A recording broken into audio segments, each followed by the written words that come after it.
everybody. I got things running on my end again.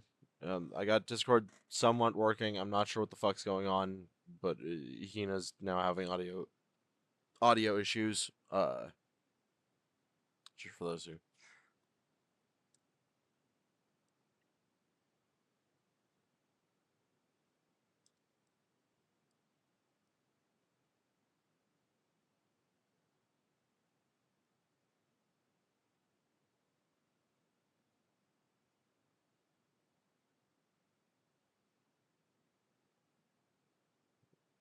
But yeah, no. So we'll be just 1 second while I figure this out with Hina.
Yeah. Hi, we're back.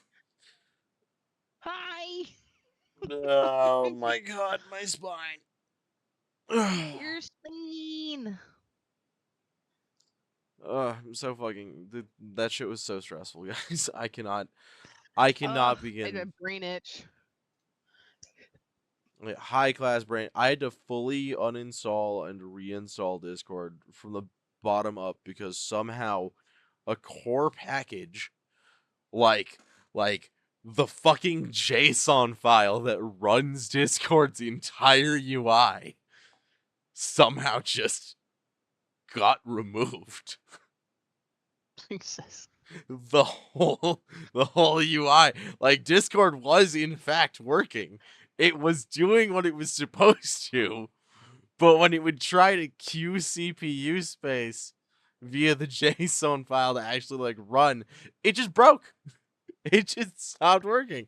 And people wonder why I get such a stick up my ass about this fucking app not working the way it's supposed to. It's just apps in general Because these days. that wasn't Jesus. intended design. There's no way that was intended design. Either way, though, everybody should be able to see now, so we'll continue. Much appreciated, Miss Goodwitch. Thanks. It was a good one. Despite the rocky introduction, this is actually shaping up to be a good thing. Whoever these people are, they sound important. And Penny sounds important too. So she's nice, strong-armed, a bit awkward, cute, and has got enough courage to go against a huntress. Is that what she called herself? It's a weird word for MILF. Best friend one could ever ask for, really. Thanks, Penny. Thanks yourself, David. Oh, holy fuck, helicopter blade sound effect. I didn't expect to hear you. Hi, helicopter.wave. Helicopter. Helicopter. Wait a minute. Less pleasant stimmy sounds. Let's move past this as quickly as possible, shall we? Let's move past. Have you ever been to this school, Penny? No, I haven't been to Beacon Academy yet. I was supposed to visit it for the first time in about 6 months. Not me almost playing. Looking, my name is David audio again. God damn it, babe. But it's your line. It's your line. It's your line. Go. But it's the most famous combat academy in all of Remnant, training the best huntsmen and huntresses of the world. Really wish we could have gone to the school in a jet of some sort. This is really loud. Sounds important, at least what I can hear of it, but what exactly do they hunt?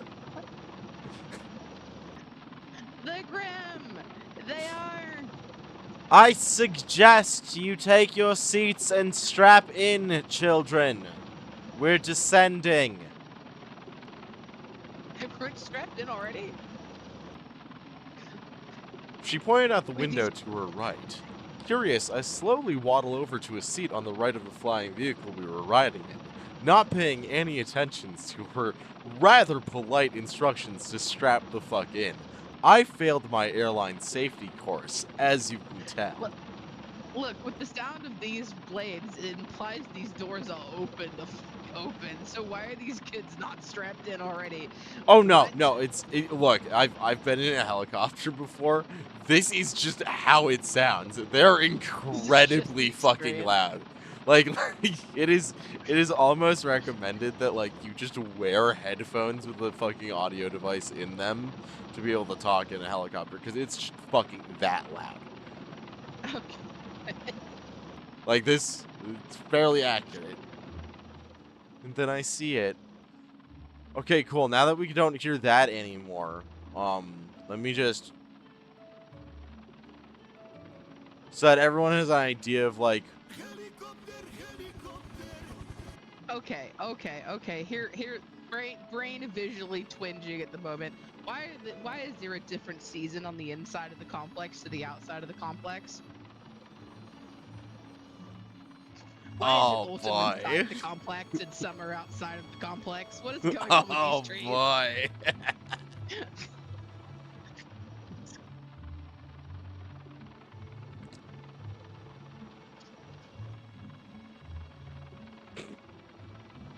You okay? Yeah, your line. Oh, sorry, I thought I was hearing you laughing in the background. I'm like, Oh wait, no, I never read the first one. you killed me so effectively, I thought that I didn't read a line. Oh wow, that's a big complex. Those are a type of tree, actually. I was gonna say, but I also was over here like, I'm not sure.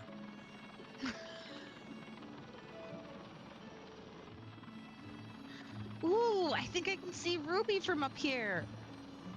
No, it was just a latchbird. The school is currently on break before the start of the next semester. The majority of students are not on campus right now. Very lucky for recent isekai protagonists. Fucking glaring down her fucking nose at the bridge of her nose at fucking David. Which also means it'll be much easier to get you to the headmaster unnoticed. Be lucky you're not in a body bag. With everything happening with Forced ID in the future and the team switched manager Beethovenus, I simply cannot trust Discord to have the future, honestly. Yeah, no. I've been saying this for about almost 6 years now, a little bit longer than. Discord has been slowly cannibalizing itself in the most violently painful way that it possibly can. At this point, we are just watching the slowly decaying rib cage of Discord giving out as its lungs give its last dying death rasp. I Like thought that was already meant to have happened. I thought the fact that months have passed and no one's been demanding my ID made me think that they finally got a brain and decided not to go through with it, but no, instead it's of because making an announcement, just tried to sweep it under the rug. No, they tried to sweep it Alright. under the rug by like being like, okay, we can see that this isn't working right now. We will come back and we'll do this in a few months' time and see how everybody else is feeling then. And the result of making that particular statement is that 40% of the users that Discord had at the time are gone now. They are no longer on Discord. Okay, good. So that they have been. And Again, Discord I'm has staring at Sode with side eye, and I'm like, and Discord has totally used across the board lost payment to things like Discord Nitro thanks to alternative means of having Discord Nitro becoming available to people. I'm just saying, babe, Stoat's a thing. Not mad at it. Stoat is a thing. I might have to rewire some stuff, but all depends on how their it depends on how their desktop APK works, really. Well, we can have a play. We keep saying these things. We're gonna have a play. Never noticed the river before now. That's fair. There's a benefit to our shenanigans. Yeah, you got to wait here long enough to see the river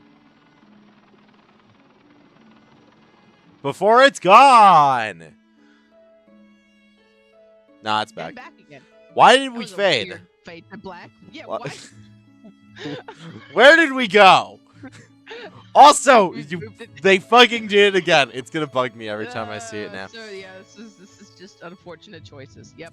The headmaster's office is located at the top of the beacon tower. Let's hurry. Oh, yeah.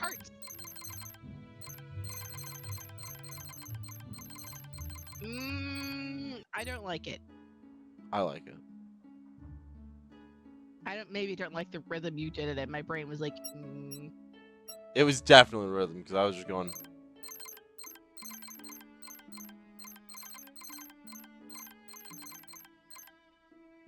Whereas, like, normally it's just.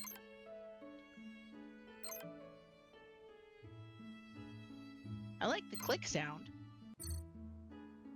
Yeah, that sound is nice. Well, I mean, like, Penny is a robot and she's the main girl, which, so, you know, all the fucking audio sounds are, like, computer-y.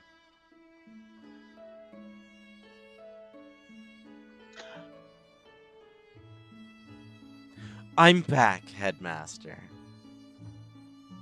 So I see. Welcome to Beacon Academy, children.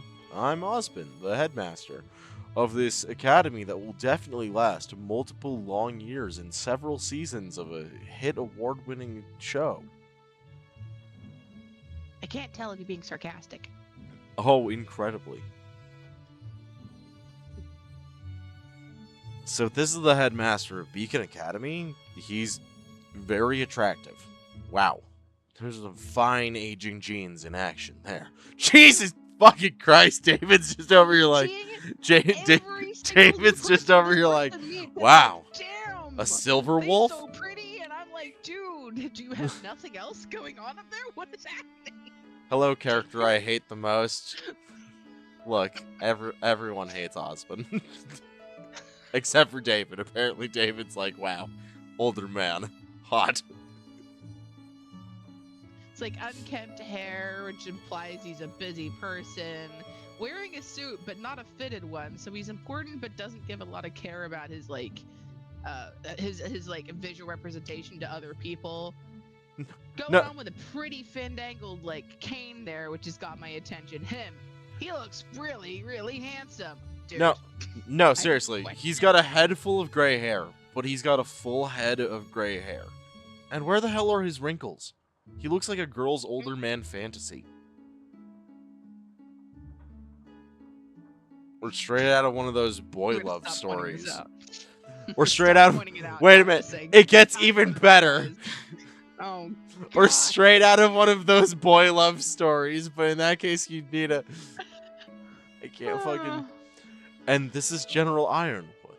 I believe Penny is already acquainted with him. Strong, muscular, buff counterpart. Saying nothing. Good morning, sir.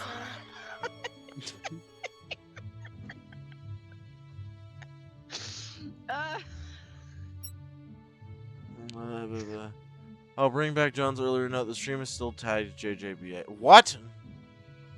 Oh. Did you not see that? Yeah, I replied about that, dude. Oh, yeah, no. It meant in the actual tags. My bad. My bad, everybody. How long? It's been foot. My bad, everybody. Well, actually, no. Technically, we've been going for 16 minutes, but that's just a Discord problem. Oh, according to Twitch. Oh, I see. Ow. Also, the immediate upset upon realizing that I could have, in fact, just kept the stream going while I reinstalled Discord in the background, and now I have to upload 2 videos instead of 1. Not this is fine. Happy. This is fine.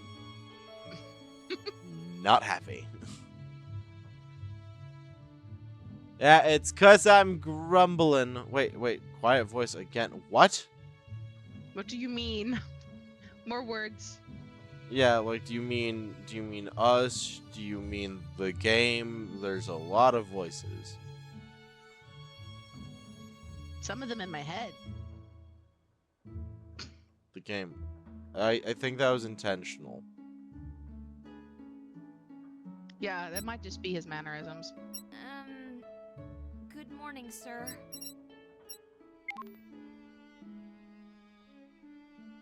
Yeah, voice volume's at max. I mean, I think he's just a soft-spoken being. No, that was Penny. That was Penny talking. Yeah, again, she sounds apprehensive. Good morning, sir.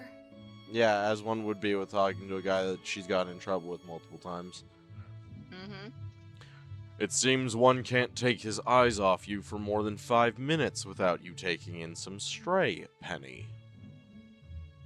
Yikes. A stereotypical army general, even if his expression is gentler. Penny was the first one on the scene, General. She also witnessed the events immediately prior to the crash and was in town the whole morning. Frankly, I don't think we could have asked for a better witness, and she helped protect Mr. D. Mr. DeCabbage from my lapse in judgment. I'm sorry, his name is just Mr. DeCabbage now. I'm not trying. Actually, second time around is good, my bad. You're all good. It's hard. We can't hear the stream in the same way you guys can, so yeah, we don't mind you pointing things out. I was gonna say, I don't even have the game volume 100% at what they're hearing. They're hearing it drastically louder than me. Penny hit V when his name was on the screen. No. No, what does that mean? I'm just gonna call him Cabbage. What she said, I think it's a good thing Penny is the one who found me instead of anyone else, really. And she's been great to me so far. You misunderstand me. Penny's character was never in question. I just find it curious how she can't seem to help form relationships with peculiar characters. And there's the attention of the room on me. Had half a mind of saying, hey, I'm not peculiar, but I am the guy born of a meteor or something. So, Penny, can you tell us how your morning went? from start to finish, with anything that comes to mind. Any detail, no matter how small, could be important. Huh? What is he smiling about all of a sudden? Every detail? No, no. If you please. Well, the sky was pretty clear. Alright. And what? The environmental temperature was 24 degrees Celsius in the shade and 28 in the sun, but the light breeze coming from the northeast brought the actual perceived temperature to 24 Celsius anyway. UV amount was acceptable, but I wouldn't have advised staying too long to possessors of sensitive epidermis. The meteoroid appeared in the sky around 10:34 a.m. Vale time zone. I was alerted to its presence by the vocal reaction of one of the citizens with the exact words, "Holy dust, what is that?" What? I see. Then... The size of the meteoroid was around 2 meters in diameter. I'm sorry, I couldn't get a better estimate, but the distance in the sky and the speed at which it traveled left me unable to get a proper reading on the object, which crashed into the market area at 10:36 a.m. I was worried about the possibility of injured people, so I directed myself to the extrapolated point of impact post-haste and managed to Even perceive police officers, faster. both human and robot, and discover...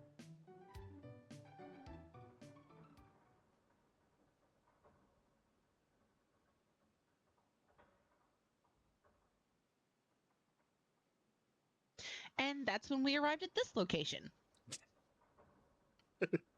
Sorry, my brain needed it again.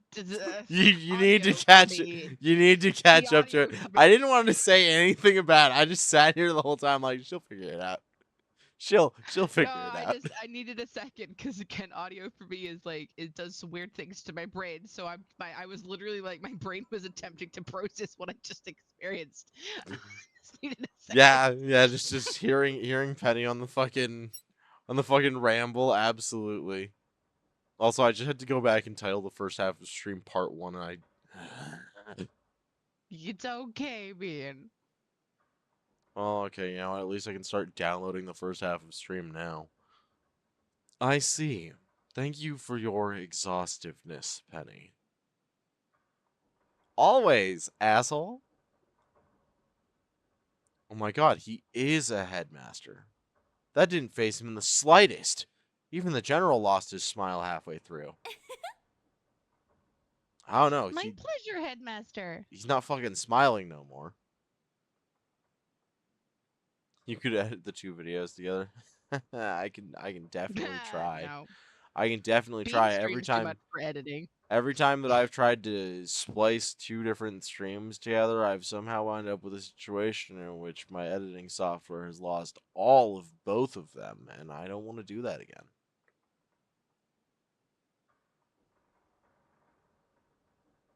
Now, Master DeCabbage, do I understand from Penny's story that you possess no memory or awareness of Remnant as a whole? You managed to get that out of that! Is this guy a wizard? Sadly correct. My memories are a mess. I remember what police are supposed to be, my name, random bits and pieces. And before meeting Miss Glinda, I had no idea you could snatch other people out of the air with riding crops. It's kind of cool. What's a riding crop? Fuck is your computer, Penny? A fucking problem that I adore every day. What's a riding crop? You'll find out. Okay.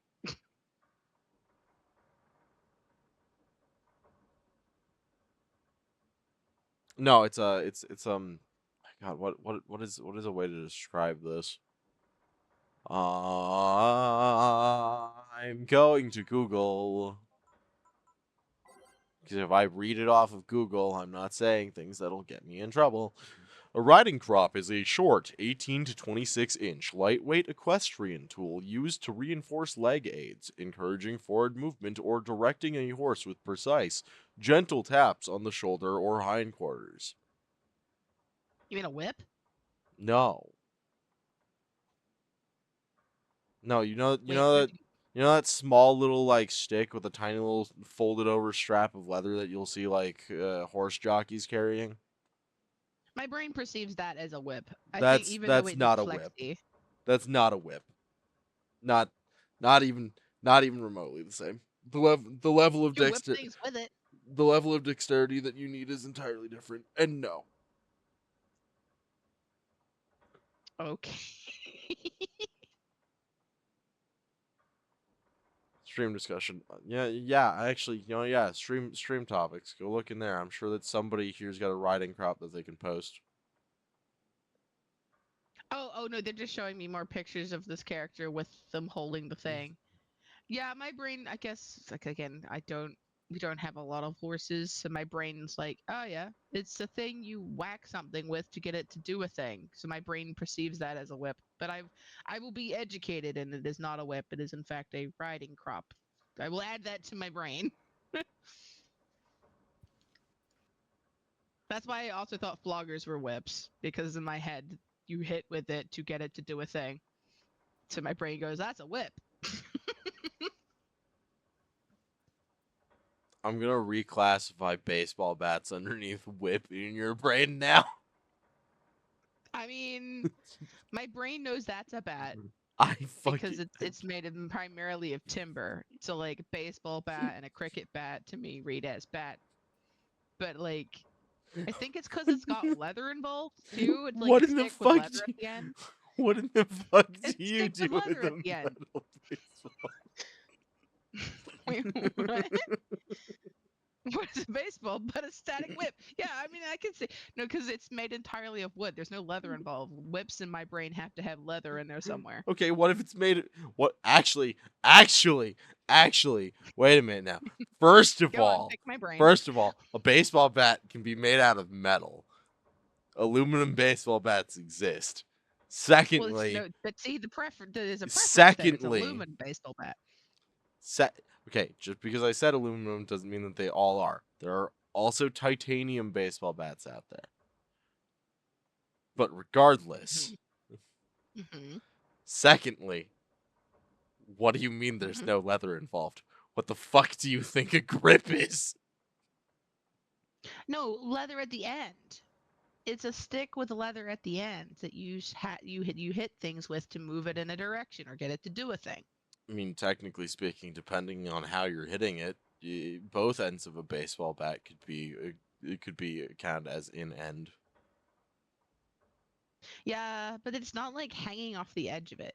We need a tungsten baseball bat. We do not. You can already kill somebody with a baseball bat more than effectively enough. You do not need a tungsten baseball bat. You can kill people with a pencil. That doesn't mean a tungsten pencil wouldn't be cool. Okay, a tungsten pencil wouldn't be cool because I don't want my pencil sharpener to fucking break. No, you'd have to have a diamond pencil sharpener. Do you know how cool that would be? Hey, you accidentally shine. If you ever feel threatened, just shine a fucking flashlight into your diamond pencil sharpener and blind anybody in a 5-mile radius. Bismuth baseball bat. I would love that, honestly. A No, I bismuth thought baseball nunchucks were bat. joined That'd be together with hot. chains, not with leather. A whip is also a nunchuck with many, many segments. I mean, nunchucks can be fused together using rope, hemp, Is hemp leather. not just rope? We're gonna fall down another rabbit hole here, and I'm not gonna ask that question. Ignore the question. I mean, technically, hemp rope exists, but not all. Not all hemp is rope. It's. But would you not, if you were saying you were joining two nunchucks together with hemp, would you not be using hemp rope? Well, no, I'd be smoking it preferably, but like. I didn't think you could smoke the hemp part that they make into ropes. I thought that's what they did with the leftovers. No. I mean, like you can. I know that I've used. I know that I've used hemp rope to light my pipes before. Art comment? What art comment? I missed it in all of our shenanigans of giggling. I mean, I already was on Glinda, and there was more than enough art of Glinda using it. How are you misspelling Glinda twice in the same sentence? Hey, we don't shame spelling in this chat. Be I'm nice. not shaming. I'm aggressively questioning. As someone who also struggles with the words and the letters and the orders, we'd be nice. We knew what they meant.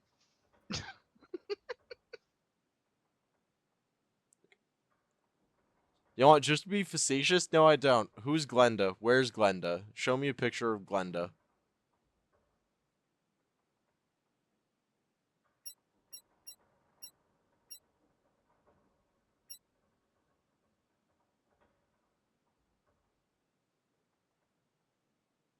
Just being now looking for a period where the game refers to them by name. No, it's just GEN.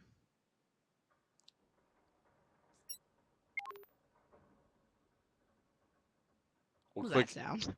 We'll click the history button. We'll Oh, here we go. GLY. Glinda. I don't blame you for not being able to see it though, because again, we have dark colors on dark backgrounds. What is happening? I mean, like, the purple works. Purple actually Yeah, works. It works better than it. Ozpin, who for some reason has a green name, which clashes really hard with the fucking green color text background, and should have just been like a silver gray color instead of General Ironwood, who doesn't even fit into the fucking thing. Yuck. Look, we've. Angry Yeah, Ozpin you've got to easier than remember. Glinda. Oh, actually, I don't know. Have you told chat? I know that you've just told them about your hearing thing. You've mentioned. No, we mentioned earlier. Bean has I mentioned it earlier. I just don't get color into it. vision. Is they're not like they don't see all of they don't have all the cones. So some things are clearer for them that are actually hard for me to see, which is what I've noticed lately, which is interesting. Yeah, it's the overlapping of two different cones that don't quite result in me being able to see some things correctly. Like like the other day I was playing Repo with some people that will be unnamed for the sake of privacy's sake, unless if they want to out themselves, and somebody decided to wear lavender as their color, and I only know that it was lavender because it was close to the color purple in the color selector, but I couldn't Oh, I wonder who that physically could be. fucking see. It was not you, actually. It wasn't. No, all three of you, all three of the people that I was playing with at one point were all wearing purple, and only one of them was one that I could not see. Yeah, hi, Screaker. Hi. Hi. It was you. Oh, I thought they did that because it was the palest purple that they had, like available in the game. Think about that. Think about that. Think about those words. Think about that. Palest purple. Oh, right, right, right, Yeah, right. you Of yeah, course. you I'm you an idiot. don't do pale for your purples. You do very like exaggerated royal shades of purple. I am very there's a very easy rule for me with purple. If you look at it and you can mistake it as pink, it's not the purple I want. I always lean to more blue purples than red purples because But I don't like pink. meanwhile, me, I fucking love pink. I adore pink. Rosé is one of the best colors in the wood. To be fair, I chose. By the way, I want to say I hate what they made his semblance Ironwood. I mean, I didn't think this man mattered enough to fucking get a semblance. I don't like. I don't like General Ironwood. In fact, for a What's a second there, semblance? this so John. Okay, we'll get to that in a bit. I hope this game explains semblances because I don't want to have to do this. I thought you were talking about the principal, who, by the way, I still don't know what either of those two semblances are. To be fair, I chose it because lavender is a pretty color. Yes, lavender is a pretty color. I'm very aware of this. A bunch of fucking people that I know keep telling me that lavender is apparently a really pretty color and that it's really good. I can't fucking see it though, so I can't Here- confirm. Here's the thing. Everyone keeps saying lavender's really pale. As someone who like is surrounded by those plants on an average basis, lavender is a lot darker than y'all always end up picking. I'm confused. One, it's not set in show. If it's not set in show, then I genuinely just don't care at that point. At that point, then it just confirms to me that he actually just wasn't important, and somebody was like, I need some way to expand upon the external materials. What can we do? There's that guy Ironwood. His Every semblance is time you say basically Ironwood, I just super hear hyper Iron Man in focus my head. autism. Okay, so as somebody that is actually genuinely autistic, I'm gonna need you to explain what the fuck that means.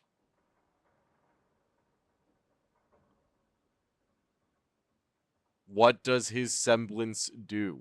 In fact, actually, I'll just look this one up.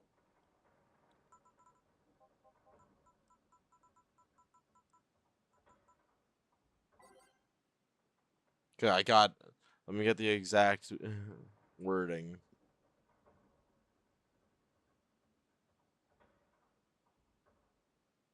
We love learning things in this place.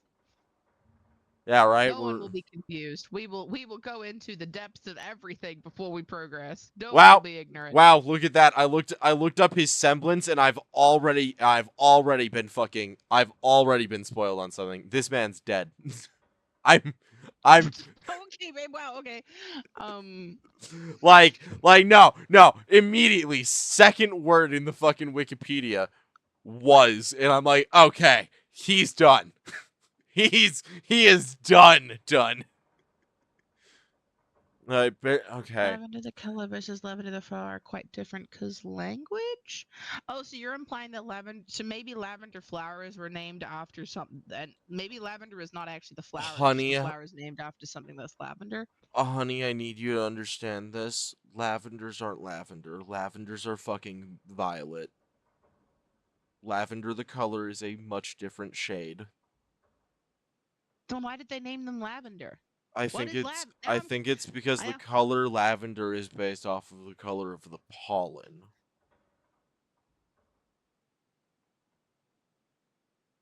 But even then, I'm not a botanist, so take that with a grain of salt. I'll look that up in a second here.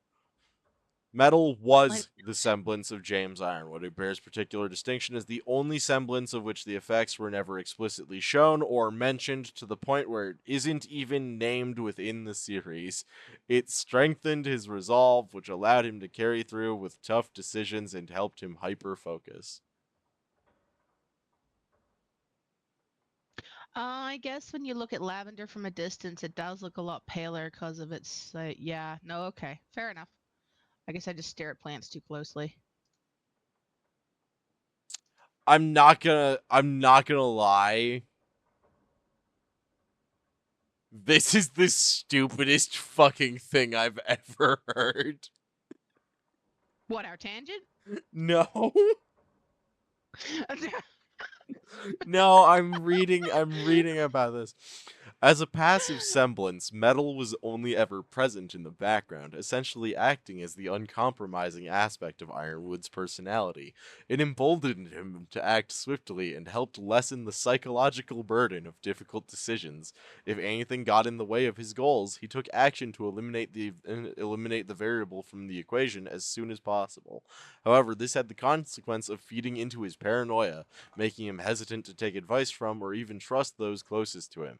By his own account, the sole exception to this was Winter Schnee. It was also unable to fully suppress his mental burdens or mounting stress, nor could it grant him true emotional clarity, as was evident by his visibly increasing desperation throughout the invasion of Atlas. At best, it could make him appear calm and collected, even when he was acting otherwise. So, in short, he just always looks like a stoic dick because because his semblance just makes him look like a stoic dick even when he's not trying to. Why is a pineapple neither an apple nor That's from a pine? so. I think a pineapple is called a pineapple because it's a sweet fruit with a lot of flesh inside that kind of resembles a pine cone. Pineapple. Instead of pine cone. Pineapple. That's what my brain does with that word.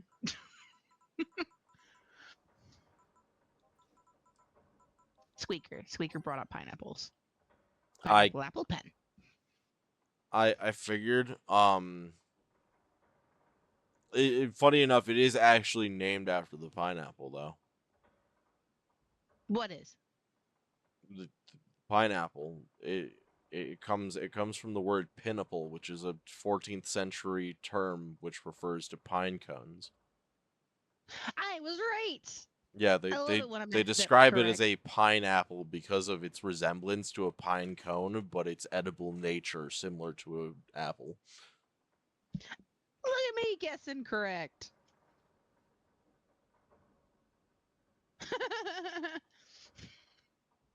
But like prior to the tropical fruit being found out about, it was exclusively used to refer to as pine cones.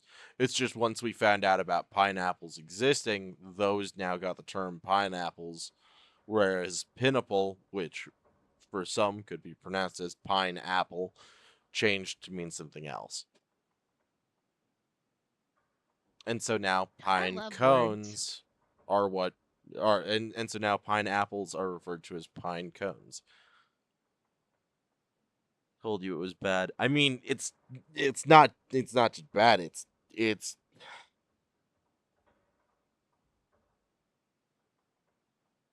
it kind of reads Being as looking for a it reads constructive as way to lazy say. to me. It reads as lazy to me for a number of reasons that I don't want to get into because I don't want to hurt anybody's feelings or insult too Bean heavily. doesn't want to be a dick, so, But like so they're not. you guys could have just they could have just killed him off. Wow. They Okay. could have just killed him off. They didn't. Like, I understand he's like one of the only characters from the early part of fucking Ruby. Some semblance of super lazy. No, this isn't just super lazy. This is the laziest by far. It's not mentioned in the story. It's not brought up anywhere. Also, they killed him off way later. What I'm saying is that this man, for all that he does in the show, which from what I remember is distinctly not fucking much.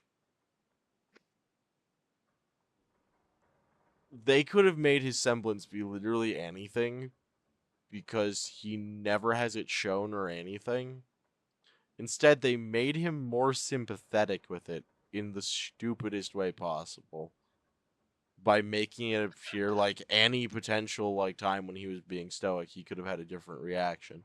So it removes clarity from the character's actions and their fucking and what you can infer from them, which A is reductive towards characters as a whole. And then B, on top of all of that, it just kind of it just kind of strikes as really lazy. Like you made the stoic soldier archetype guy's semblance be a thing that just makes him be stoic all the fucking time. That's why I said it's basically super hyper focus autism. That's I mean, I wouldn't say that's the case. Like, especially I know because not enough about this person to agree or disagree with this descriptive. there's a wide range of things that autism covers. Me and my youngest sibling are both autistic. We do not think the same. We are not the same kind of autistic. Like, there's a difference with shit like that. With this guy, it's just super stoicism. Like, it's not autism. There's no extra shifts or anything. It's just literally this guy is just stoic all of the time, and his power is he is stoic all of the fucking time, so that he never seems like he's panicking, which is A, fucking worthless, and B, sounds like a hack fucking answer. But like that's just me getting upset at people pissing on Monty Uum's grave again. I'm lost, but that's okay.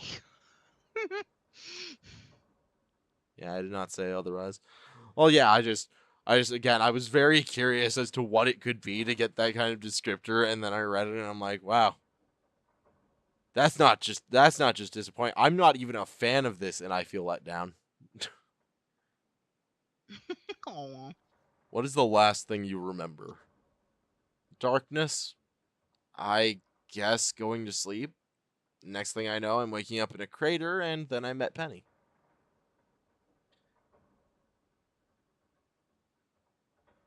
And he was in his sleepwear. And someone turned him into a makeshift projectile. Sounds preposterous.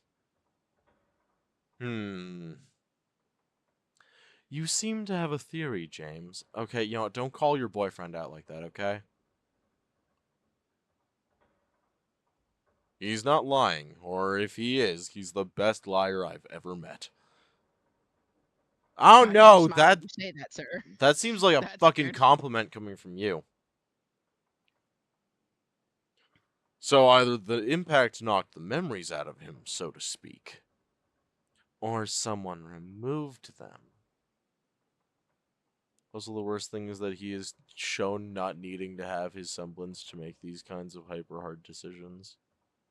I mean, like that's the thing is like it's a passive semblance, so you don't get to see it because it's not like other semblances where there's an actual physical effect.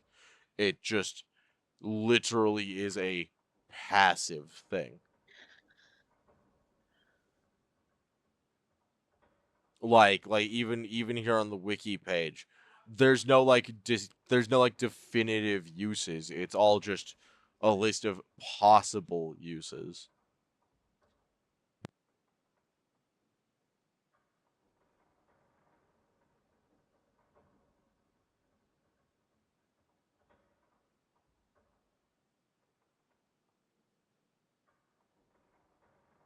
Here, 1 second, everybody. I gotta check on something real quick. No, no. Did the fur babies get out again? No, the LED strip might have died finally. Oh, don't worry. You'll be getting a replacement soon.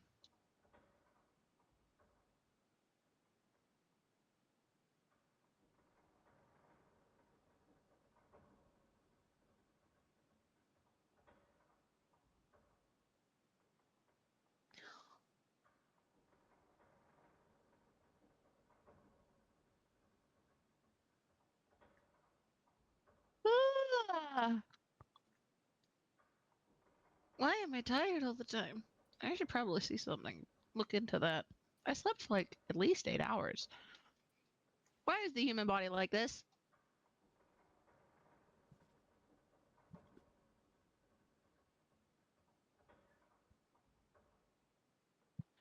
And I know I slept for over 8 hours because I woke up with a sore back, which only happens when I've been sleeping too long. Because I'm old. It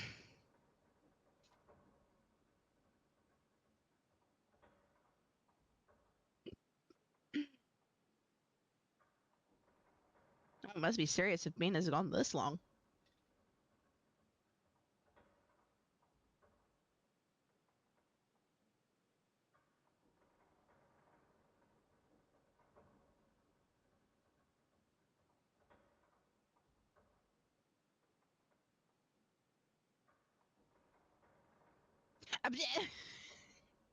Squeaker, you silly.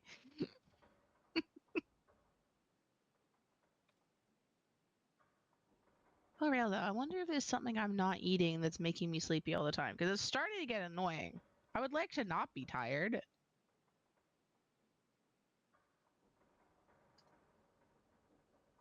Let's see.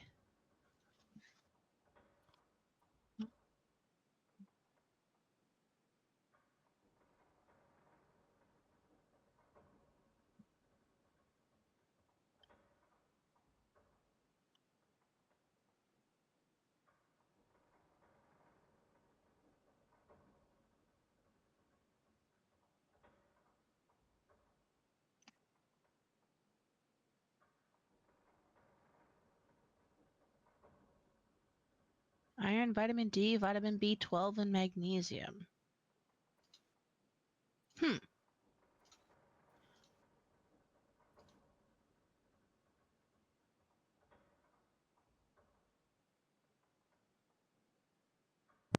Okay, it didn't break. It just came loose for a second. Are we still here? Is everything still good? I am still here. I just literally went to go Google what nutrients could you be missing that would lead you to feel tired even with good sleep, because I kept lamenting that I was yawning all the time through stream even though I slept for over 8 hours last night. Apparently, iron, vitamin D, and vitamin B12 as well as magnesium. And I'm like, well, that makes sense because I can't remember the last time I had any red meat. And I don't really go outside, which I think is where you get vitamin D, right? Vitamin D is from sunlight. You need B3. That's what John says in chat. Oh, what's B3? B3 vitamin. Vitamin. Yes, this is how the dyslexic has to spell. I have to say things weird. Vital water soluble nutrient that converts food into energy. Aids in DNA repair, supports skin and revives. Huh. Where does one get those things? I'm not eating liver. No one can cook liver in a way that I will consume. I eat so much chicken, it's not funny. Can't be this. Fish I eat at lunch every day. No, I don't think it can be B3 because I eat like a can of tuna for almost every day at work for lunch.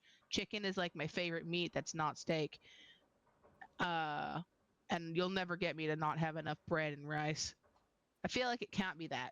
I feel like I have already enough of that just from my average consumption. Yeah, that's fair.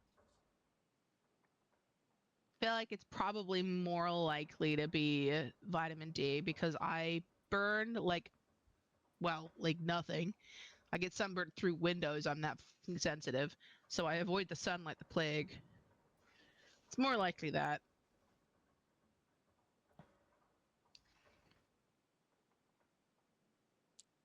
Anyway.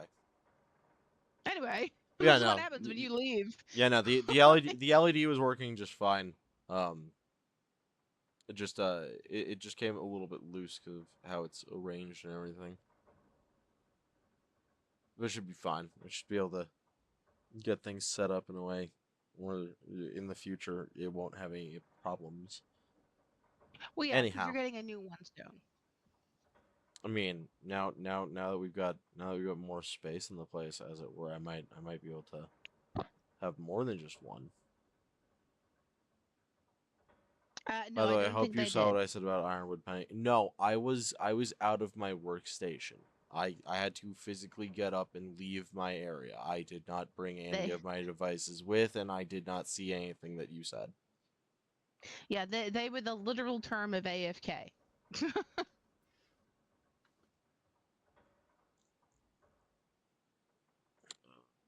All sorts of things that he's shown not needing to have a semblance make these kind of hyper hard decisions while semblance feed off aura, and if aura is broken, no matter what, your semblance is off.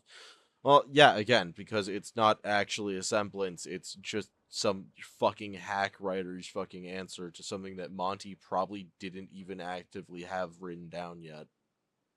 In fact, I'm just gonna say it again, with how little that General Ironwood seems to matter at the beginning of the story.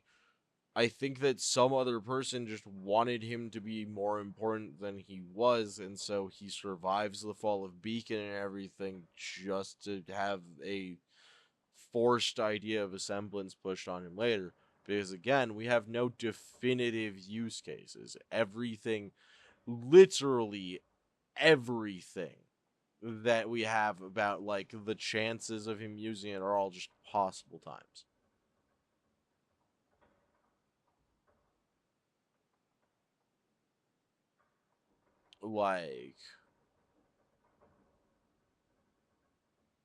Even here in the trivia thing, it is theorized that the moments when Ironwood's eyes are dimmed or lacking a visible highlight are instances of him utilizing metal, though this has not been confirmed.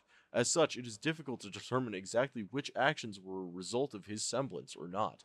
Like, oh, he's such an emotionally complex character. Really? How is he emotionally complex? Well, you see, his superpower makes it so that he can't yeah, he can't just he can't ever not be stoic even if he's like really upset about something. Yeah, that's his power. Oh, that kind of fucking sucks. Maybe he shouldn't have been like trusted to have an incredibly high position. Like I'm not gonna be some sort of power elitist, but this guy really just doesn't seem like he should be in the position that he's in.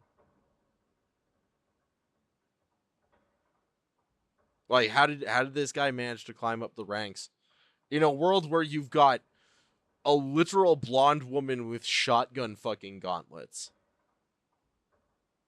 whose power makes her like a Tifa Lockhart level fucking punch nightmare. And she's just like a kid. And then you've got people like Glinda here who can grab you from a distance. And by the way, another thing. Glinda, that is a very purposeful reference to the fucking Wizard of Oz in the fact that General Ironheart is also a reference to the Wizard of Oz. His But the character green, is an allusion to the Tin Man. the green motifs in both of their outfits also kind of give that hint as well. Monty only wrote to volume 5 and even that was vague. I mean, I still again like with how much of that cuz all of Ironwood's major accomplishments, at least from what I'm understanding here, come after volume 5. Like a lot of these stuff that I'm seeing here are all from like volumes 6 and 7.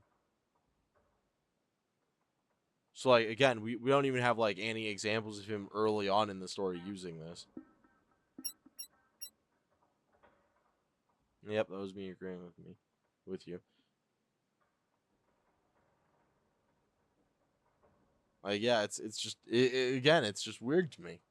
Like I'm glad that I don't seem crazy for not understanding how the fuck this man's in his position, because I'm kind of over here like, I see.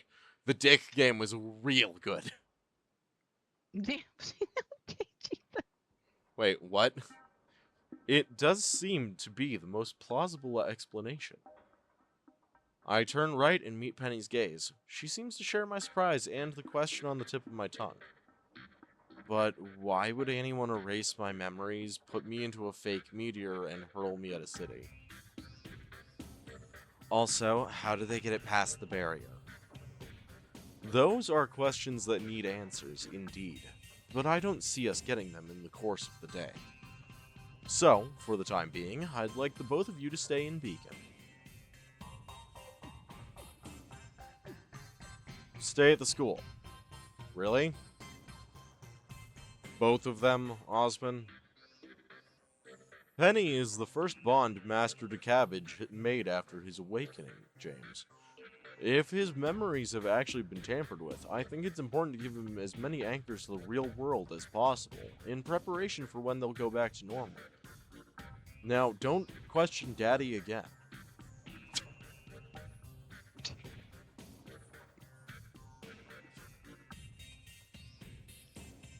Even his own ace ops are probably all stronger than him, all 6 of them individually. Again, like, I don't even, it doesn't even come down to physical strength, because again, you're living in a world with superpowers. It's the My Hero Academia problem all over again, okay? Like, the reason why Midoriya's dad isn't, like, anybody super important that we know of. Like, I personally am a big fan of the president theory. But that's just because I think it would be incredibly fucking funny if it turned out that Deku's dad was, like, president of the US. And he just, like, left for years on end with his ability to breathe fire and became president of the US. One of them has a passive luck ability. Again! like, bro. This is so bad. This is like, this all harkens me back to the fucking whole conversation that I had a few months back where I was fucking crashing out about invisibility. And how invisibility is the most dog shit power in the universe. Well, it's like invisibility is like one of those things where my brain goes, where's the rest of the roles, all right? Because it can't just be this, because then we have a lot of complicated questions to ask immediately after. Well, yeah, like the Invisible Girl situation, where it's like, yeah, her body goes invisible, but it means she has to strip and walk around absolutely naked, which is horrifying, by the way. Even when you know you can't be seen, Like that feeling alone, being No, like, exposed to the elements, the that's- unfortunate brushing up of people. Stop it. No, ew, my brain can't. Well, no, like that's all perfectly fine. I can understand that. I can understand why you're spooked by it. That's actually a thing that most invisible characters actually have as a part of their character quirks. It is actively addressed, albeit not explicitly stated, but it is hinted at pretty hard in My Hero Academia that yes, that is the case with fucking Toru, is that she does in fact, as somebody with invisibility being her quirk, have to be naked for her quirk to be effective. Like, very early, I think that's actually season 1 of the anime. Like, they go over that with her. My problem with invisibility is, for invisibility to work, 100% of you needs to be able to turn invisible. Which means that your corneas need to be able to turn invisible. Ah, yes, I remember this. And if your conversation. corneas need to turn invisible, then that means that your corneas can't reflect light anymore, because they're no longer capable of bouncing off the visible spectrum of light without them producing light themselves, which would make them visible. So, that means if your power is to be invisible, that means that you are simultaneously fucking blind! And that means that absolutely nothing that anybody wants to use invisibility for is fucking possible. Ah, yes, not even the creepers could make use of it. Like, don't honestly, delete it's like the sickos meme. It's like the sickos meme where it's the guy standing inside, and he's just like, yes, yes. Except for if you flip it, and they're like, no, no. Even the sickos can't enjoy invisibility anymore because, like, you're just not. You can't do anything. You have to just stand incredibly still because you can't even be sure if anybody's around to see you just suddenly not be invisible anymore. Like, also that's without mentioning and yeah, she is just nude outside the gloves. No, even like, oh wait, no, yeah, you're talking about the special gloves that she has later, because early on in the show she has to take her gloves off.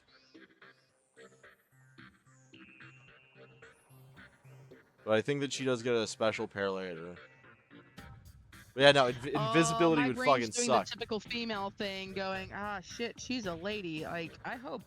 Oh no, oh no, my brain's going place. I'm gonna leave this place. I'm gonna leave this line of logic. We're leaving it behind. Oh god. Also, I understand you're worried about Penny's interactions. Beacon is certainly a more controlled environment than Vale, no?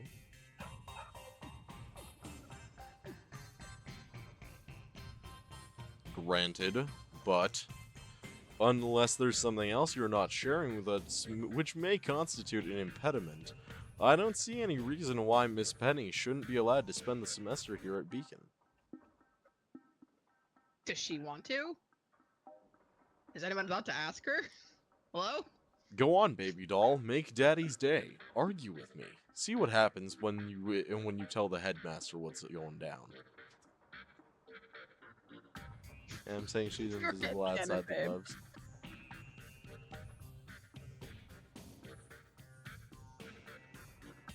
Tension so thick you can cut it with a knife, as they say.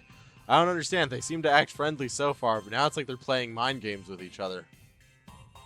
After a few more seconds of what I assume is flirting, I mean a staring contest, the general lowers his gaze and lets out a deep sigh. I guess there are none. Upon hearing those words, Penny lets out a huge gasp, bringing her hands to her mouth. What? General? Really? As long as you behave. Of course, I will. I'll be good. I'll be good, General. Thank you so much. Yes, thank you, General. If that's all, I guess I should inform Penny's father of the new arrangements. I will also have one of my teams inspect the location of the crash. No offense, Glinda. None taken, but I shall accompany you.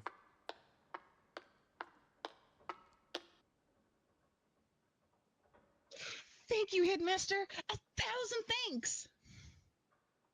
Don't thank me yet, children. Well, I said I'd like you to stay at the school, but there are conditions. Number one, never come into my office ever again. Conditions? Despite your particular situation, this is still an academy for huntsmen and huntresses. To stay at Beacon, you will need to prove that you have the potential to stand at their side and learn. He's not serious, is he? Headmaster? While I have confidence in my abilities, I doubt this is a reasonable request for David. He's not combat trained, and he doesn't even know how to access his aura. Yeah. What's aura? Aura is an extension of the soul. All living things possess it, and huntsmen can use it to protect their bodies, heal their injuries, and power their weapons and semblances. But that's beside the point. That's crazy. How am I supposed to keep up with people who can do that? We have a first year who managed to pass the entrance exam by only discovering aura in the exam itself. So there's now a precedent. That's not a precedent, that's a miracle. By the way, I made characters with non-combat semblances far more interesting, such as question, where if my character asks a question in a meditative state, and any living person who knows said info gives the info to him. Like a living internet. Hang on, I gotta figure out why these dogs are not stopping. Okay.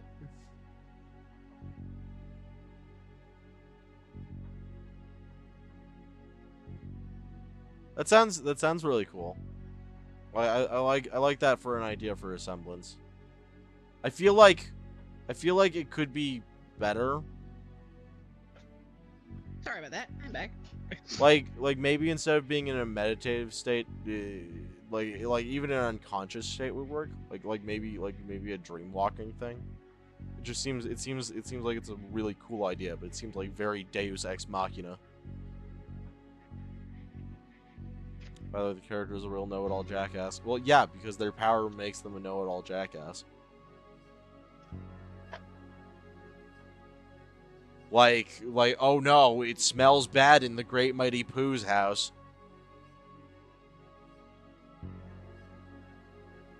And regarding the combat training, can we be certain of that at this moment in time?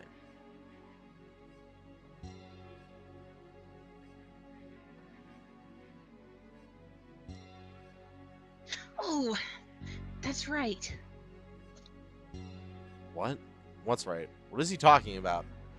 I'll leave him in your hands then, Miss Polendina. The amphitheater is currently free. I will have a room ready for you in the dormitories by the time you're finished. Finished? Finished with what exactly? Thank you. Thanks, Headmaster. The exam Weird will that take that place wasn't on... capitalized. Huh? Oh, it's just weird that Headmaster wasn't capitalized, but that's just my brain being picky. God damn, you're good. I didn't even see that.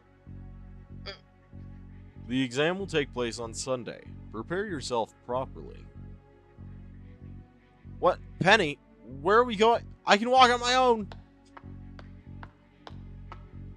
A lot like House. Actually, acts like Final Fantasy XII Sid, because that is who he is themed after. Ah! There's always a place at Beacon for people willing to walk the path, Master DeCabbage. I'm so glad that we're sticking with cabbage.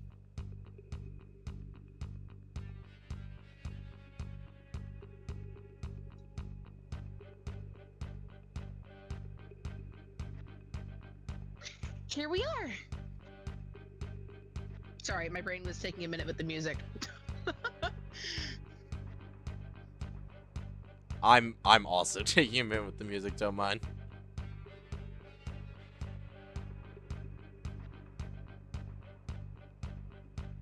You already read it, didn't you? I did. Alright. Penny has pretty much dragged me non-stop to the elevator. out of the tower and through the school grounds where, of course, I couldn't escape the gazes of a few students. Some pointed, others laughed, yet others seemed almost sympathetic. The structure we're in is towering and seems to be able to accommodate hundreds of people at the same time, if not more. So I see, Penny, but I still don't understand what we're here for. To verify your combat training, of course. Oh my god, she's serious. Penny, I've never been in a fight in my entire life. That's according to your memories, right? Of course, what else? Oh. I have no memories, so maybe I've just forgotten about it. So there's a chance I could have been trained to fight. Uh-huh. Positive. But if I forgot, what good does that do for me? Even if your brain has forgotten, there's a possibility that your body will still remember. That's why the headmaster asked me to accompany you here. Combat training? Combat training! But first... What? So close. She suddenly got very close to me, keeping her eyes on mine and connecting our foreheads. Her hands grasped my cheeks, making me flush in embarrassment. For it is in passing that we achieve immortality. I feel hot all of a sudden. Like a blanket of warmth spreading from the point where our foreheads connect to go cover the entirety of my body. Through this, we become a paragon of virtue and glory to rise above all. Infinite in distance and unbound by death, I release your soul, and by my shoulder, protect thee. I feel the blanket seep into my flesh, traveling through pathways previously unknown to me, all the way down to my core, and then...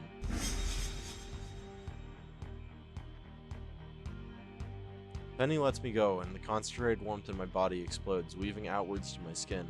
I look at my hands. They're covered in a thin, translucent barrier of dark silver which disappears in a few seconds. Penny, is this... I unlocked your aura using mine. I also recited an ancient oath that went with it, from a time when the process was used as a coming-of-age ritual.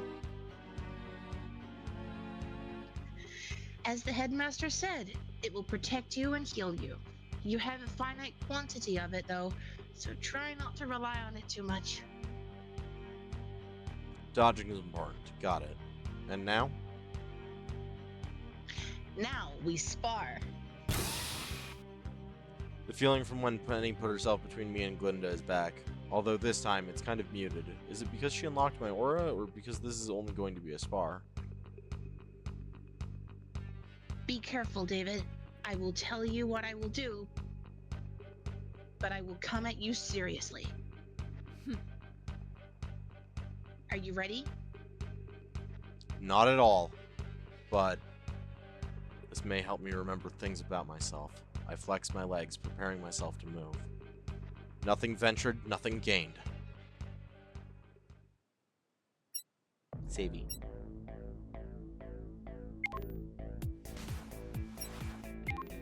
Sadie, Sadie.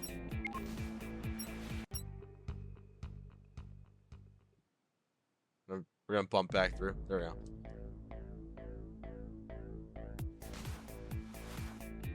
How do you feel, David? Nervous, but not as much as I thought I'd be. Is this also because of aura? Most likely. An expert in aura manipulation once described it as being surrounded by a blanket of warm power. I'm now going to give you a brief overview of your options during a battle. Pay attention.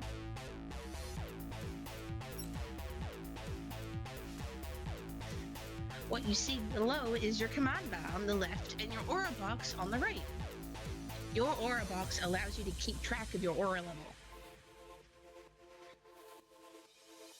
If you see it getting low, you should focus your mind and generate further aura.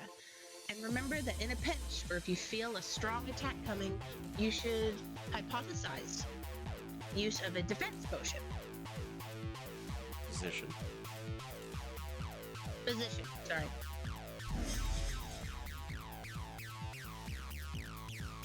Ah! Hello? The game broke. I tried to use I it. used the wrong I- word in the game, I- and the word disagreed with me. No, I used an ability because these menu options actually work right now. So I just rolled back. Okay, so like as somebody who's used Ren'Py a lot, whenever you do something that the game doesn't like, this will happen. Usually before you reload, just roll back. Just roll back and like try something else. It usually is just like something in Ren'Py stopped working correctly. But you can't win by. Oh wait, this is you, Reed. I was waiting for you to be done with your explanation. Love you. But you can't win by defending and healing. You've got to attack. Most weapons will give you a close or ranged attack option. And in the future, you may use any special abilities you may come to learn with the Semblance command. Also, remember that both weapons and skill may need you to recharge. And finally, you're also able to use items during battle. They have a range of effects on both enemy and foe, so don't hesitate to experiment.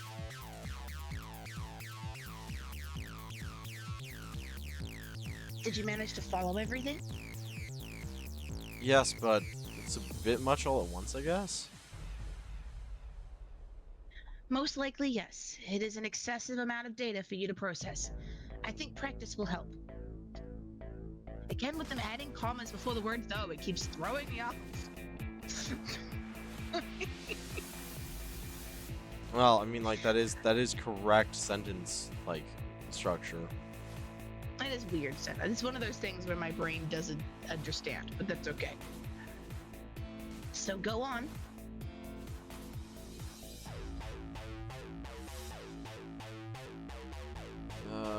Penny, aren't you going to defend? Defend myself? Not really. What? But why not? Because you'd miss. But I don't want to hurt you. Aw, that's sweet. But don't worry about that. Just go ahead and practice to your heart's content. If you say so.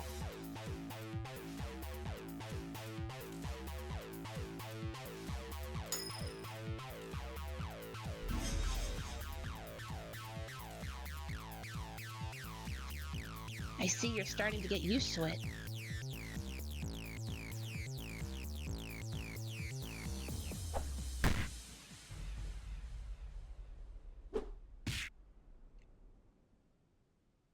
You're finally getting proficient. Don't stop now. Wish I had unlocked it.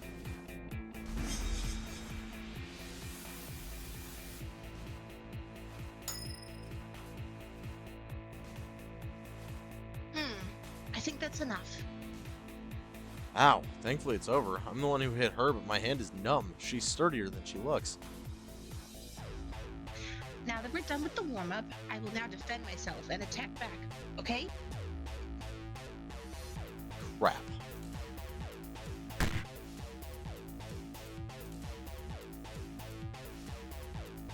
I pant on my hands and knees. Penny put me through an extensive training session.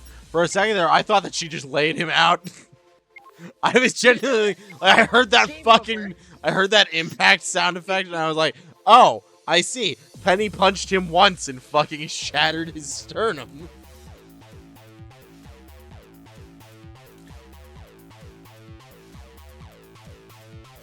That's all for today, then.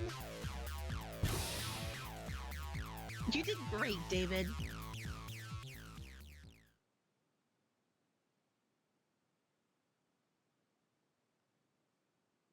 Aura is so convenient. My body is already healing all of the sores and scrapes I got from training with Penny. I didn't warm up before starting, and yet I feel completely fine cramp and pull-wise.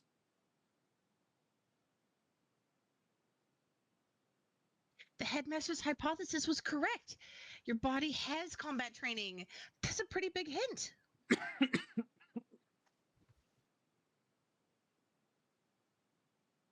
It means I was trained in a combat school, right? Or you were someone's apprentice.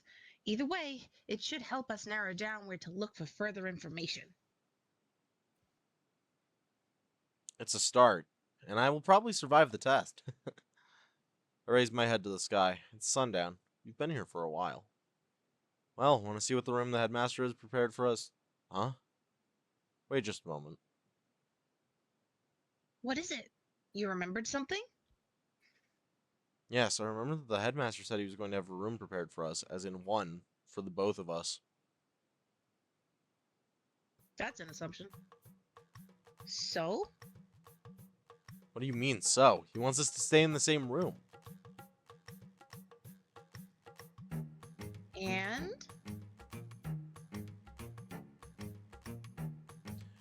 My jaw is currently threatening to dislocate. Penny, we're a boy and a girl. Doesn't the thought of sleeping in the same room, you know, bother you?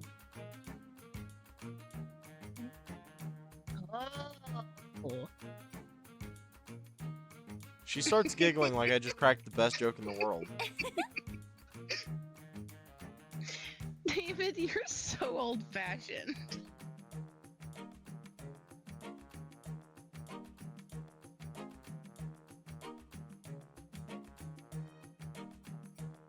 Old-fashioned? You right over there, babe? Yeah, it took me a second. Aw, cute. Teams and dormitories and combat academies are like... What? Sorry, I'm gonna reread that. My brain misinterpreted where that was going. Teams and dormitories and combat academies like Beacon are all co-ed. Have been for decades. You're not telling me that they're allowing young teenagers of different genders to share the same living space. She nods. Okay. What else can you say to such a normal reaction, really? Let's go look for our room then.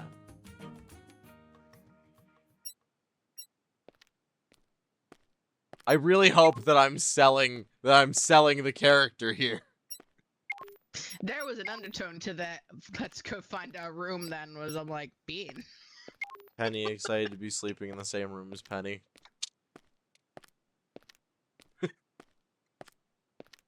What was what's that fucking fuck,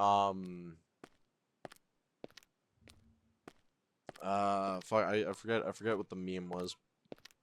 Never mind. The academy is not only big but also beautiful, modern but at the same time with an air of elegance to it, like a castle. I guess Osmond's tower looking down from above helps in giving it that feeling. Which I thought was the reason why Penny is constantly looking around, but with more attentive observance, it's clear that she's looking for something. Or someone. Hey Penny, what does your friend look like? Excuse me? I grin. Must have caught her by surprise. The friend you asked Miss Glinda about. Ruby, right? If you tell me what she looks like, I can help you look for her. She flushes in embarrassment at being caught, but then gives me a nod. Well, Ruby is shorter than me. She has silver eyes and dark hair, with red highlights. Sounds peculiar. What else? Huh? Someone is approaching Penny from behind. Ah, there she is. It's about time the girl showed up.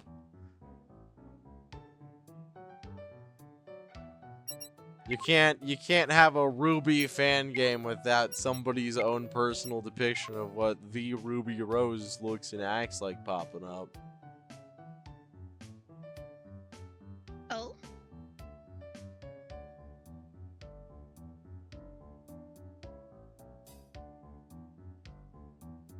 Yeah. Does she wear a red hood or something similar? Affirmative. How did you know? Wild guess. And does she have white skin? Indeed. When I first met her, I thought she had some kind of weird skin condition, but it was really just her natural pigment and some weird lighting. Not sure if jab at Rooster Teeth or if genuine comment about how Ruby is apparently got a different skin tone from most of the other characters that I, after seeing photos of her, can confirm comes from her mom.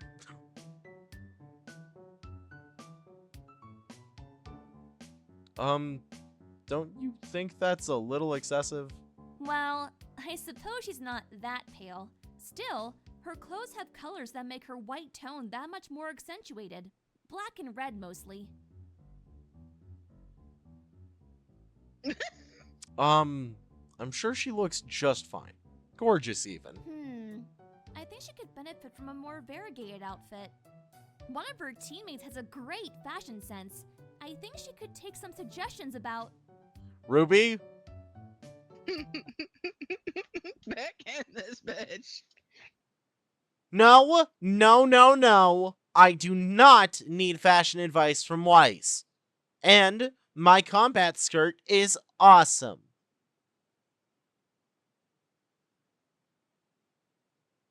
Ruby!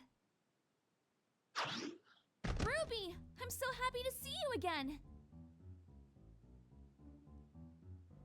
Yeah, got the cool you to say she is chronically indoors. I mean, yeah, being chronically indoors is one thing, but Ruby's pretty active, and despite her lifestyle changes since joining Beacon, that never really changed at all. Like she might be chronically indoors, but like she has a natural skin pigmentation, which is also something that Yang has stated too, that she's just always kind of been like that.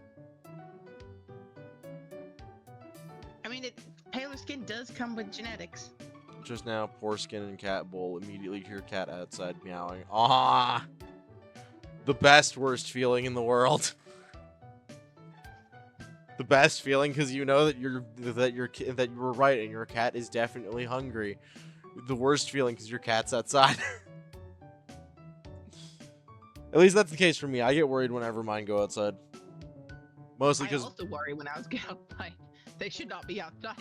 Mostly because like because the weird thing is like they aren't like other cats. You know, they don't try and like go outside like through like a door or anything. She fucking climbs on the roof. So they find a new thing and they're like, "Ooh, let's follow this and see where this goes," and then they end up outside. She's actually slightly tanned in Jade too. Okay, fan content does not count towards the actual depictions of the characters. I'm having fun with this. I'll admit it. I'm surprised that I'm having fun with this. But Ruby being slightly tan in the second fan game does not equal Ruby ever gaining a tan in the actual show. And I've seen enough photos of Ruby later on in the show now to say that bitch still as pale as Elmer's glue.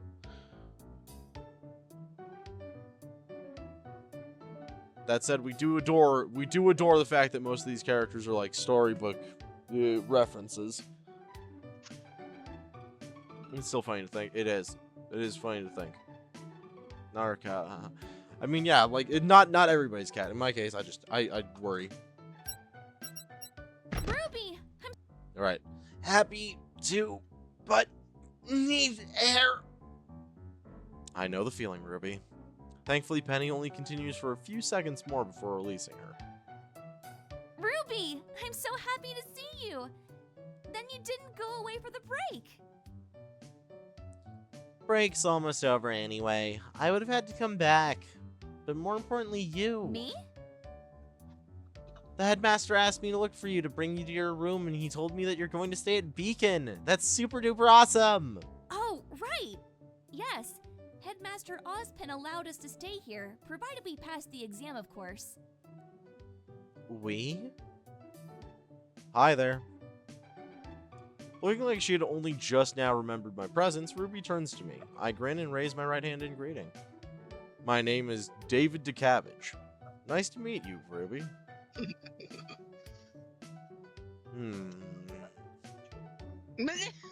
Huh? Why is she looking at me like that?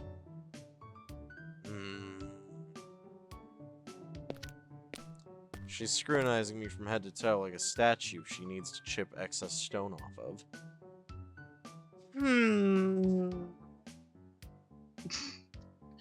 People be up in your face. Do I have something on my face? Why is she getting in so close?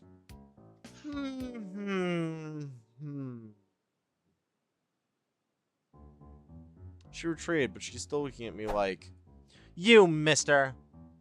Penny looks as surprised as me when Ruby suddenly thrusts her right index finger in my direction, stretching her whole arm to point at me, which, considering I'm 5'10", is kind of a comical image. Yes? As Penny's first friend in Vale and leader of Team Ruby, the coolest amalgam of future huntresses is currently in Beacon, I have to inform you that I find you lacking as her future teammate. Lacking? Because you lack something that I need to see, to fully evaluate you. Also, I may be a bit curious. I got that, but what exactly am I lacking? Your weapon! You mean like Miss Glinda's riding crop? Yes, or like mine. It happens all in a swift second, and it shocks me much more than Miss Glinda's light construct, because how could something so small keep hitting something this big?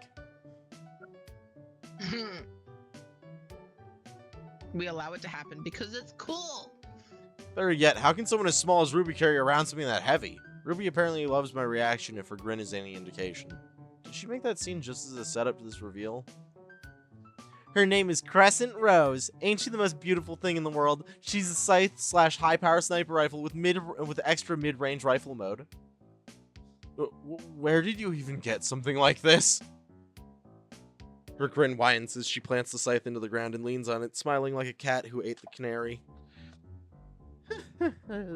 Well, I know this girl. She's kind of awesome, does not need fashion advice, and also happens to know how to build these babies.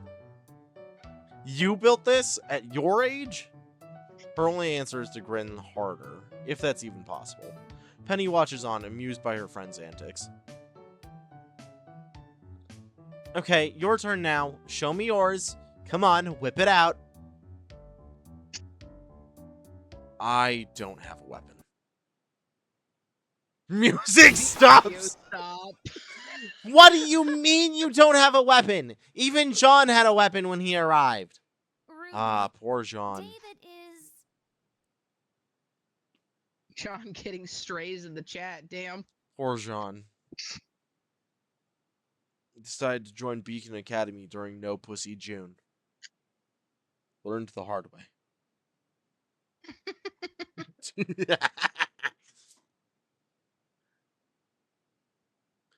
Penny trails off and looks at me as if to ask for my permission. I smile and nod. If she's a friend of Penny, she's also my friend, I decide. If Penny likes her, she can't be a bad person. No, the transitive property of friendship.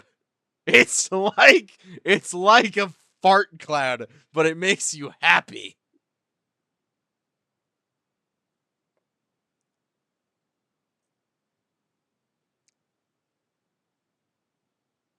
It got really quiet. I'm here. I'm here. I think I'm just getting sleepy, which is weird. It's very weird. No, that is John, not John. I came with a halberd. That is also a spaz. Come on, whip it out, Penny. 2022, 2026. Oh, don't be kidding yourself. They've said that line many a times in their existence. Yeah, It's not just today.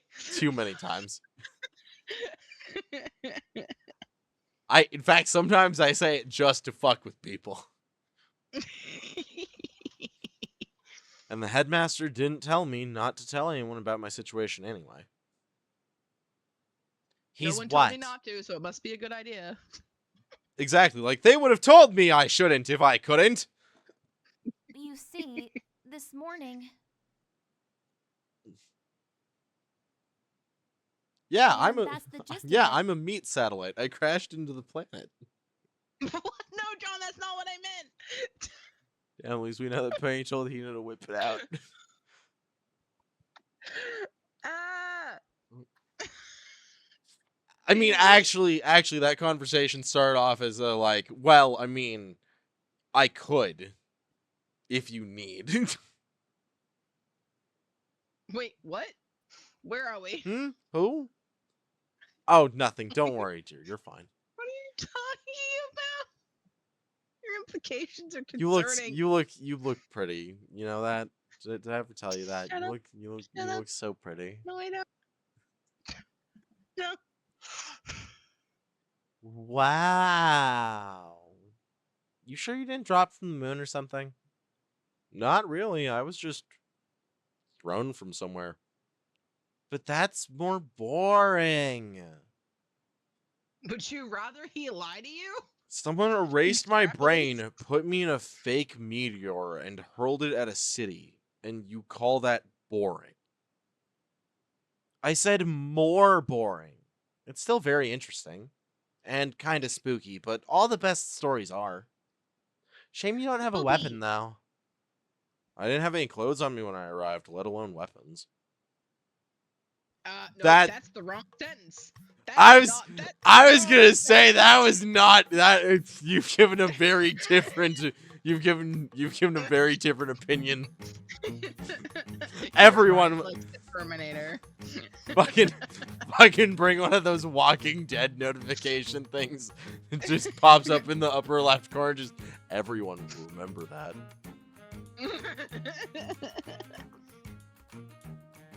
I'm glad the character immediately realizes the same thing we did. I mean, no normal clothes. I was in my sleepwear. Much less creepy. Much less creepy. Yep. Put it lightly. We should provide you with a weapon, though. No hunter should be without a weapon, both for survival and coolness factor.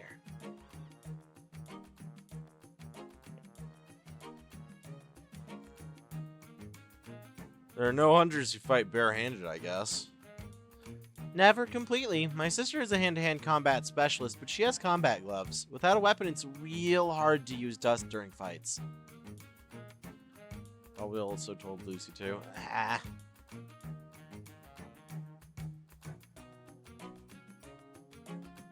Lucy? They're talking about Lucifer. Oh.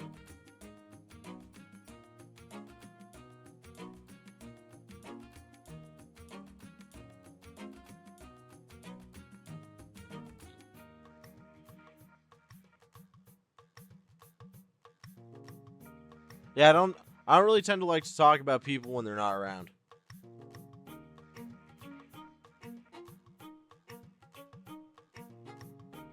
Oh, and dust is a mineral imbued with the power of the elements. You can use it raw, but it's pretty volatile like that. You know, doing it raw.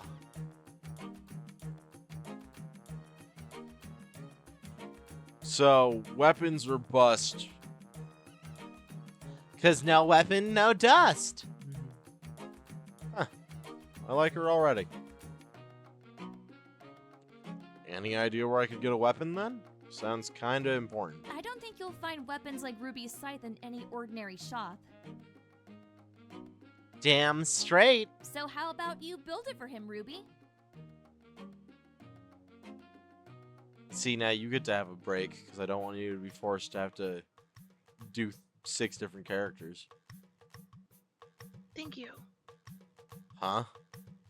Ah? You are perfectly able to build a functional one, if your scythe is any indication.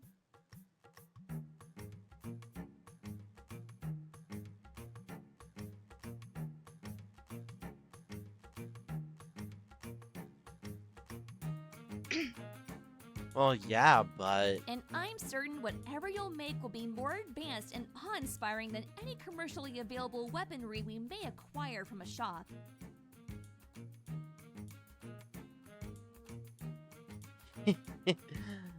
Can't deny that, no.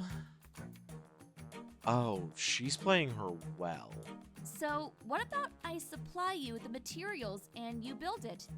And you can choose the name. It's going to be the most awesome name. Great! We need it by the end of the week then. Thanks, Ruby. You're awesome! By the end of the week, it shall... Wait a minute. That's in 3 days. Hook, line, and sinker.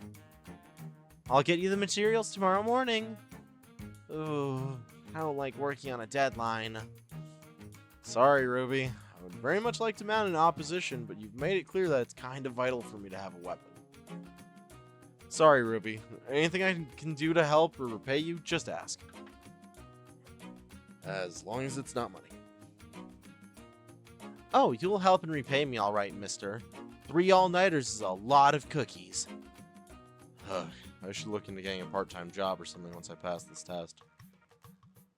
What kind of weapon do you even want anyway? What kind of weapon? Oh, I'm gonna save before Ruby loses her shit. Yeah, sword, rifle, dagger. I need a basic shape to work off of. Hey, you okay there? I...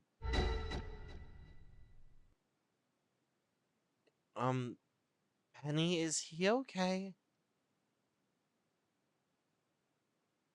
David, what's wrong? A whip. A whip? But also a gauntlet? I don't know what... My head feels kind of light. Penny gently grabs onto my right arm, scrutinizing me with worry. Are you alright? Maybe you still need some rest.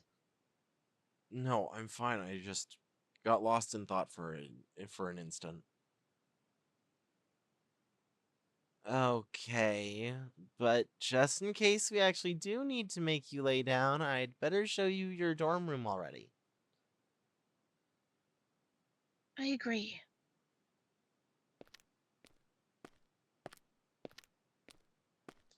Penny, I can walk on my own. I'm fine.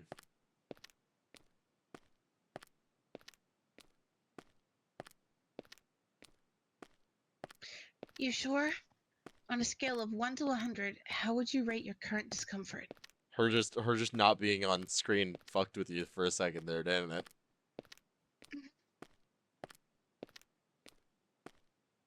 Yeah. It's alright though, I got there in the end. I can tell it did. You even started to get quiet on me.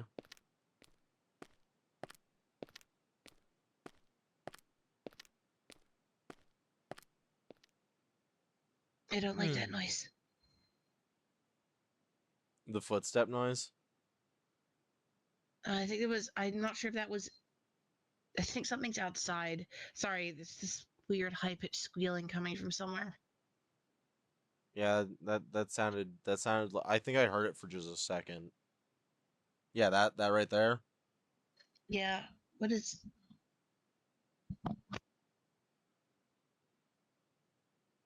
I'm just gonna close my window. Yeah, in go case, ahead. because if you're hearing it, then they can hear it, and if I don't like it, I'm sure nobody else does either. Well, like, it's not loud. I can just barely hear it, but that's just because, sensitive ears. A whip and a gauntlet,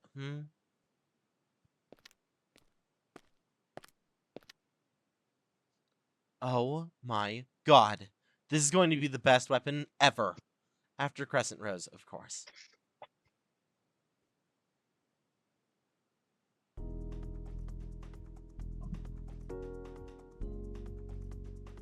I mean, the whip had me surprised, but the gauntlet, absolutely.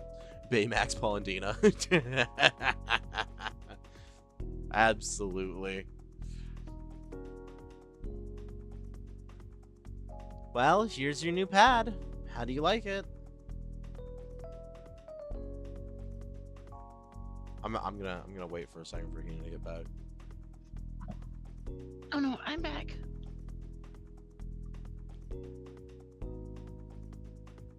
Yeah, you didn't react at all to the music change, so I wasn't sure. That's valid. This is just chill. Yeah. It's very nice.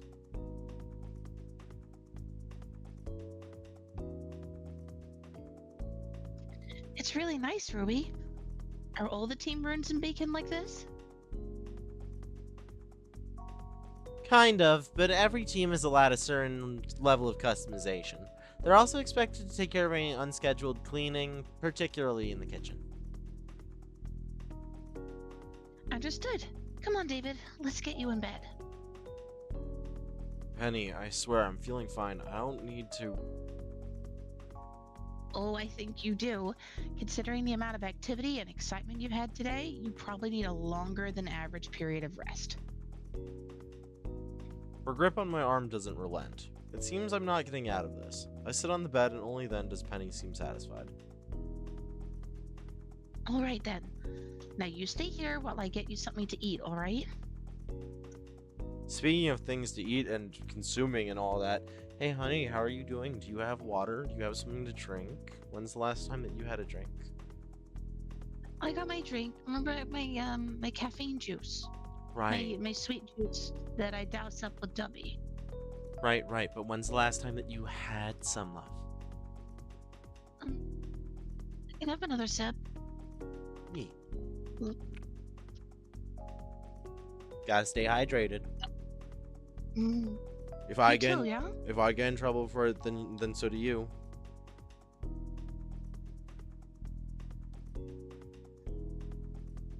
Yep, I'm opening up my water bottle right now. Good. Gonna get some sip. I got some pizza on the way though, for me to eat later. Ugh. You don't like pizza? No, I like pizza. The yuck was in regards to my current water bottle filter. Oh, you need a new one? Is it No. all icky? No, it's not even that I need a new one. It's the fucking. So I've got these flavored filters that are specifically for this water bottle. Because Mm. my sister got the water bottle originally for her, and then didn't like it. Decided that she didn't like it, and I'm like, okay, well, I'll use it myself. Since I don't like to use it, I'll just give it to the sibling, and so I got it, and I like the filters. The filters are nice and all, but they're flavored, so they've got this like little pouch inside of them, where like when you drink through it, the water moves through the filter and like moves some of the liquid with, and you can control how much is let out by the filter, by like turning this little dial that is like built into the filter's nozzle. And it goes from like 1 to 10, and it separates the amount of water versus the amount of like flavor that you get. And the one that I've got on here right now is literally just called pink, and it tastes like the first time I tried it, I was like, wow, that's weird. I have to like let this settle, and I'll see how I feel about it later. And I drank through that one just fine, and then I tried the other two. And those were like great. And now I'm on my second one of the pink one. And I just took the first drink out of it on like a solid 5, and I'm just like, I think I've decided that I don't like this one. Oh no. Best girl incoming. Well, You can't run, you can't hide, just surrender yourself. Absolutely. So that's the only option. Penny is coming? Well, you're fucked.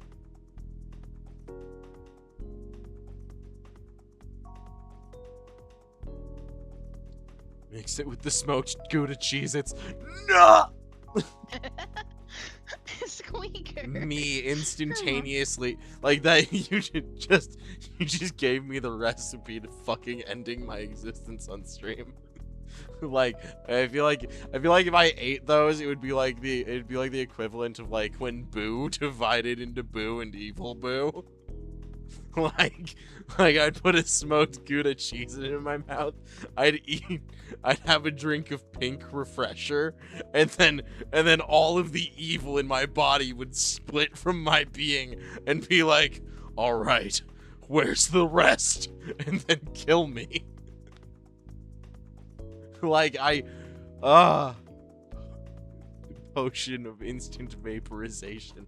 Actually, yeah, every molecule in my body would just be like, no, and then I'm just gone.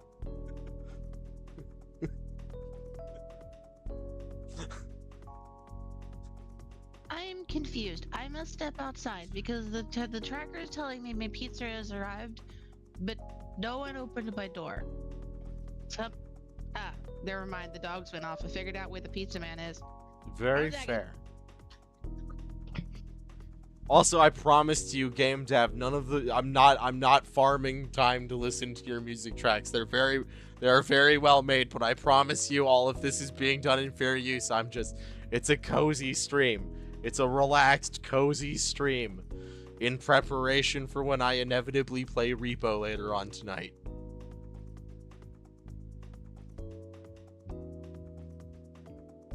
And he just screams in mid-scream. Yeah, just gone.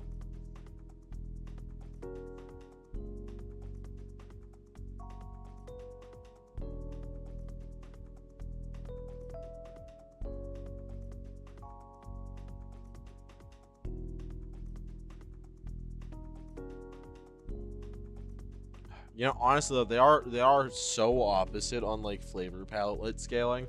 I almost have to wonder if they just completely cancel each other out and taste like fucking nothing. Like, I know that's not how flavors actually work, but imagine how fucked up that would be if you tried two things that were just exactly on the opposite side of things and wound up just, this tastes like nothing at all now.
I'm not gonna do anything. All right, I have captured pizza and safely stored it away for dinner. I have chips to munch on to give us energy. That's Frank. Yeah, I saw that.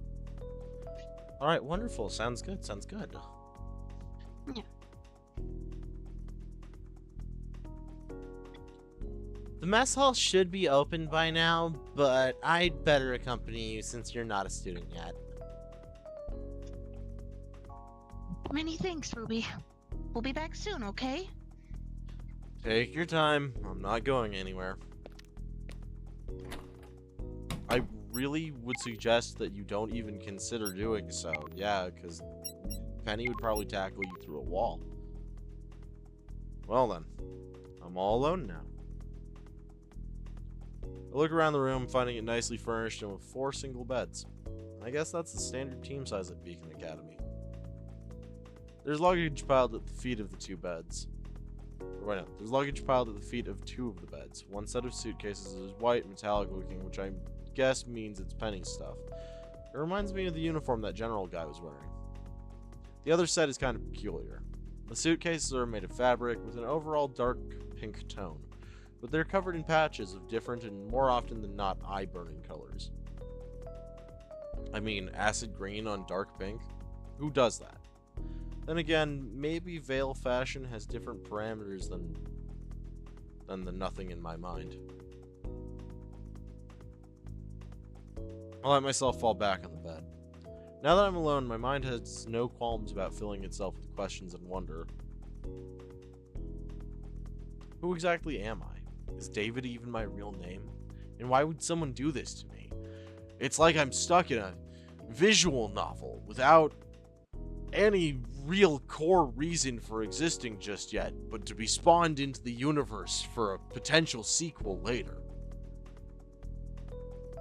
This seems way too elaborate for a personal vendetta. If whoever did this to me had a grudge, just removing all my memories would have been a much worse state to wake up in, not even knowing how to say help me. No, No, it's worse. Like this is a personal project of theirs that they have a great amount of passion and time and care for.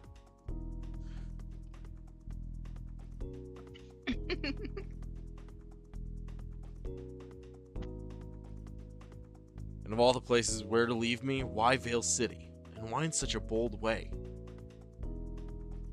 Wondering about this right now is useless. I turn on my side and close my eyes. I guess I'll take a little nap before the girls come back.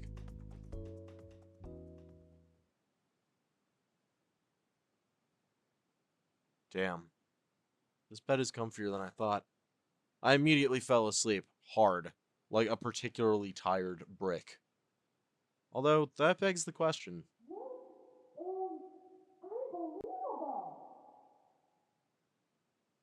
If this is so comfortable and I was so tired mentally and physically, why am I waking up? Shuffle, shuffle. Maybe I need to get closer. Huh? But I'm so close already. Oh no.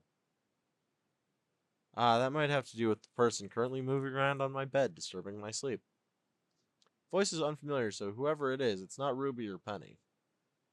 It's a complete stranger in my bed, shuffling around.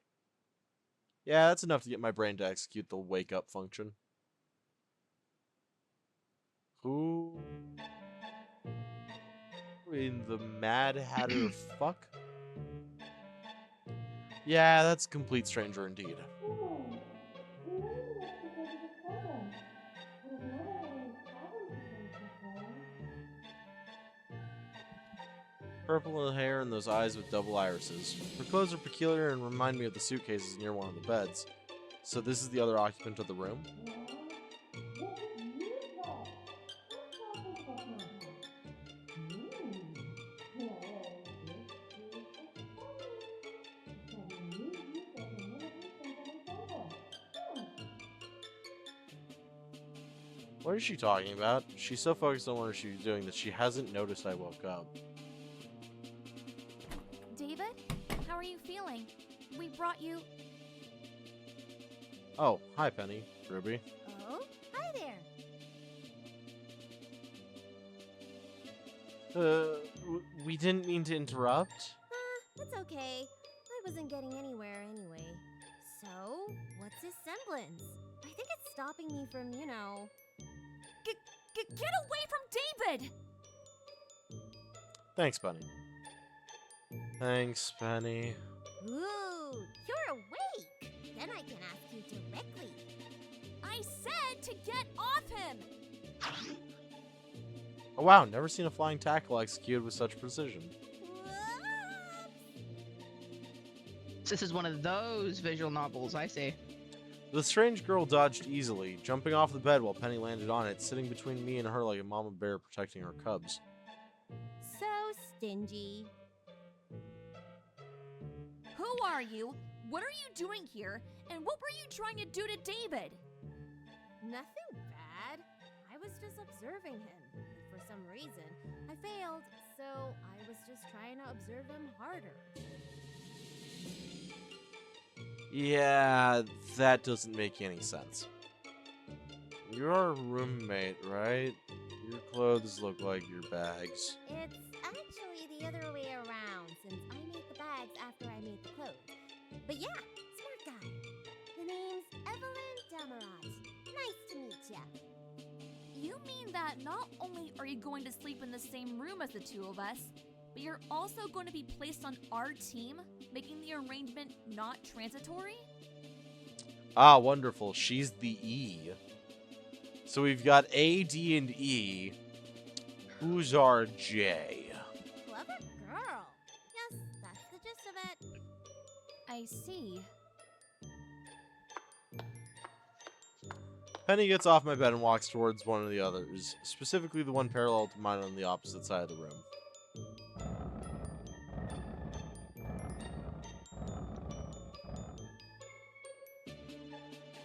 Well, my bed is now king-sized. Aren't you cute being all jealous? David is currently very tired and vulnerable. Whatever you're trying to do, I won't let you take advantage of him. I wasn't doing anything bad, I swear. I just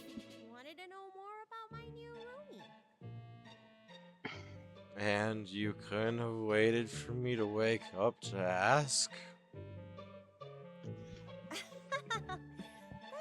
right. I could have. She missed the more obvious solution and went for the most extravagant and borderline creepy one of just doing something to me in my sleep. Oh joy, our roommate is weird. So, I think David was supposed to eat dinner or something. Oh, right. The thing I'm no doubt she dropped when she leapt at her, I imagine. Yep, I was right.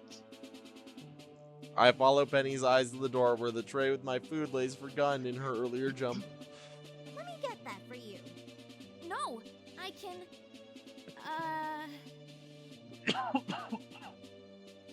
Penny seems torn between leaving me unguarded and going to take my food, but in the end decides to stay put, allowing Evelyn to collect it.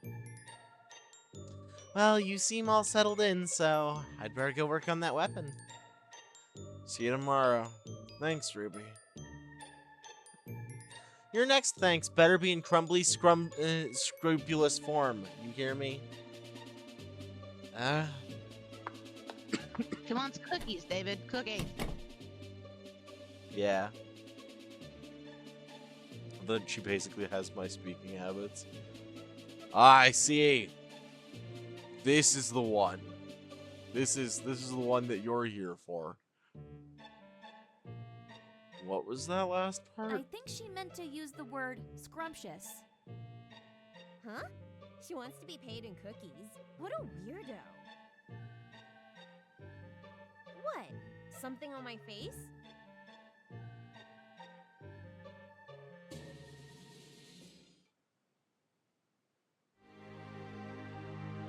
We finally made it to chapter 1. And it We only did took it. 5 hours. Look, this is just our brand. We take a while to get anything done. All right, we'll get as far as we can in the next hour and a half. By the way, Yeah. Here I'm just gonna take 1 second here, chat. We need to borrow Hina for a mo.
Okay, there we go, everybody. Sorry about that.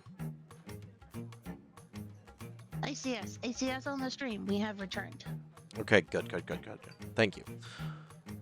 The night has been long and thankfully uneventful. Penny has been watching Evelyn, and Evelyn has behaved for the rest of the night, but the red-haired girl on guard mode eventually unnerved the eccentric tailor. So this morning, following my suggestion, we've reached an agreement. Fine, I promise. No. You have to say it out loud. I won't use my semblance on my teammates without asking first. Much appreciated, Evelyn. She sighs loudly, like she has just given up something really important to her, or a source of great amusement. Things you do for your teammates. I don't know why, like, there's this... I don't know why why they keep hyphenating teammates and roommates and housemates and stuff like that. This doesn't need to be here. You don't need to. You don't need to put a hyphen there. It's not like Spider-Man. Now we get to sit more for the short bunny girl. I mean, like, honestly, this just kind of makes me hate David more. Like, now I have a third David for me to be against. Because, like, David gets to be in a room with weird autistic bunny girl. And literally the best robot ever.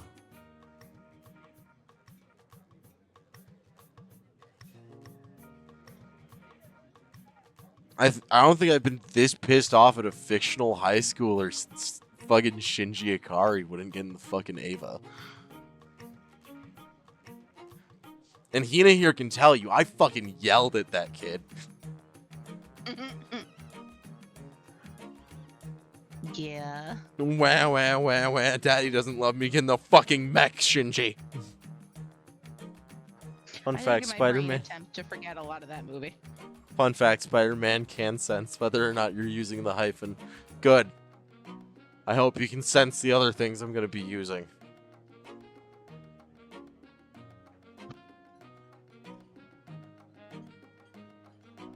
So, now that we're all at ease with each other, the exam is 2 days from now, right?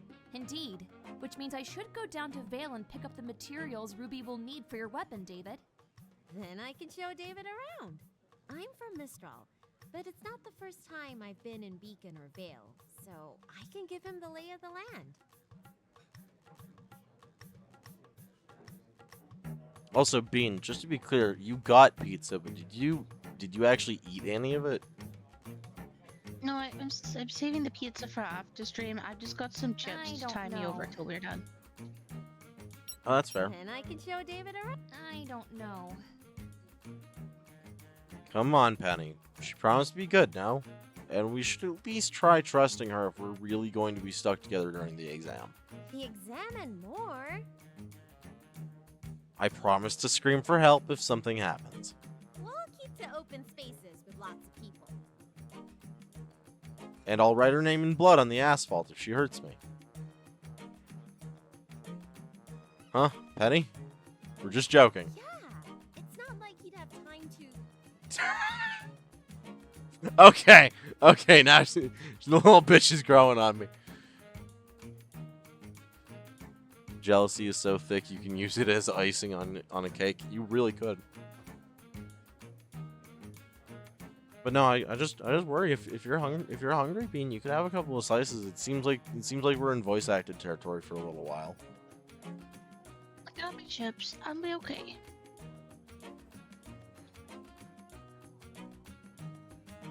Okay, just want to make sure. I slap one of my hands over Evelyn's face and give her a small glare, as if to say, shush. Okay, you can go.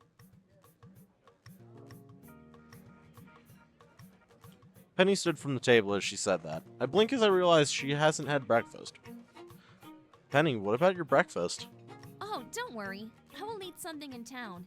It's just that I want to be at the parts shop at opening hour, and I have to go to Ruby first and ask her what she needs, so... I see. Try and drink some water for that hiccup first, at least. I will. I will see you later then.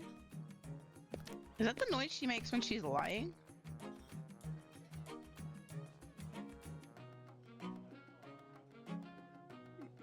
I think it might. Cause like I don't think this woman needs food.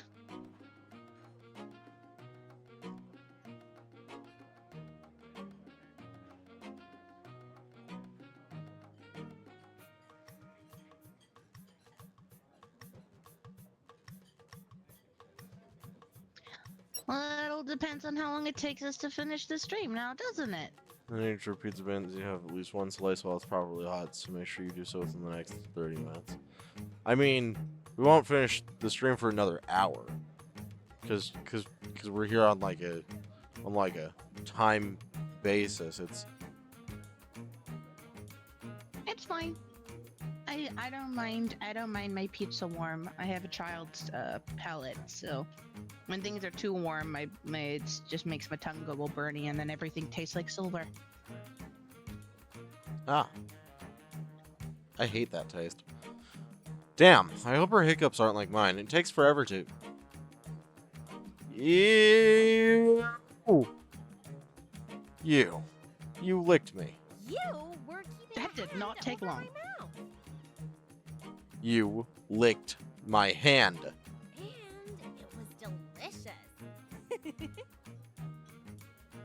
I suddenly want Penny to come back. I was about to say that does not take long at all for them to get all sorts of strange. Well then, what do you want to see first?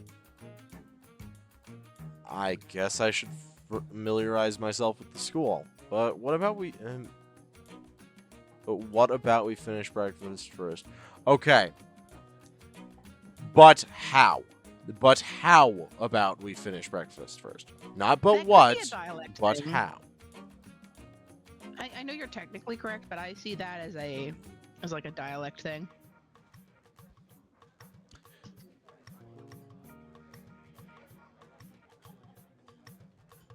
There's literally a phrase, whataboutism. I think it's a dialect thing. Yeah, whataboutism is a very specific term. Yeah. That it's in reference to using the sentence, but what about?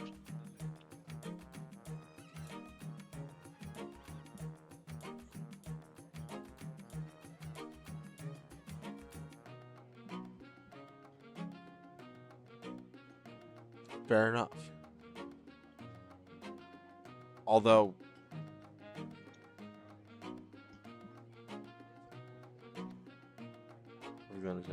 have a slice here, it makes it so you forget time and stream longer, and I'm deaf here for that. I wish pizza made me forget about time. So much of my anxiety could be solved. I was about to say all of, but no, just a vast majority of my anxiety could be solved.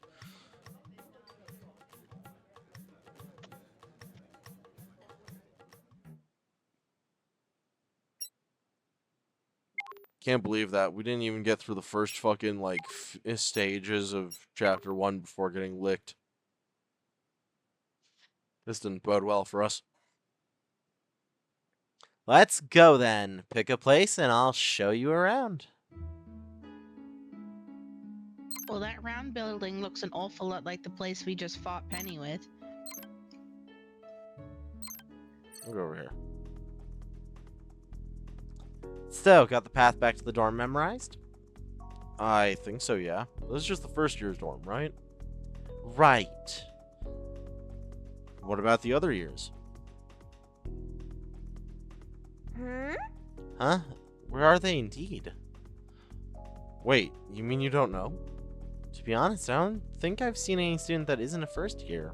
And 3-4 second year ones. But this academy has a 4-year curriculum, right? Yeah, but I've never ever seen 3rd or 4th year students around here. That sounds very unlikely. Almost impossible. This academy is supposed to house what amounts to pretty much a small army. How can you just not meet senior students? I love some anxiety How does he gone. know that? Because it's already been explained to him.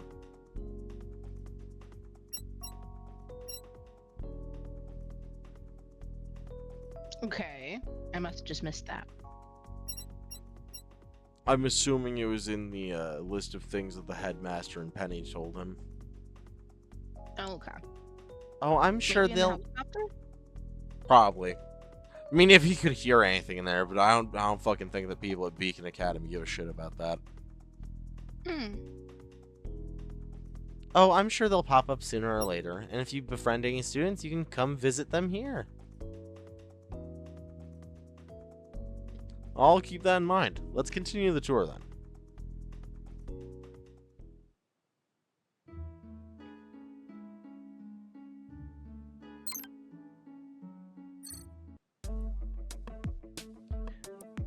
This feels like a wasted deviation.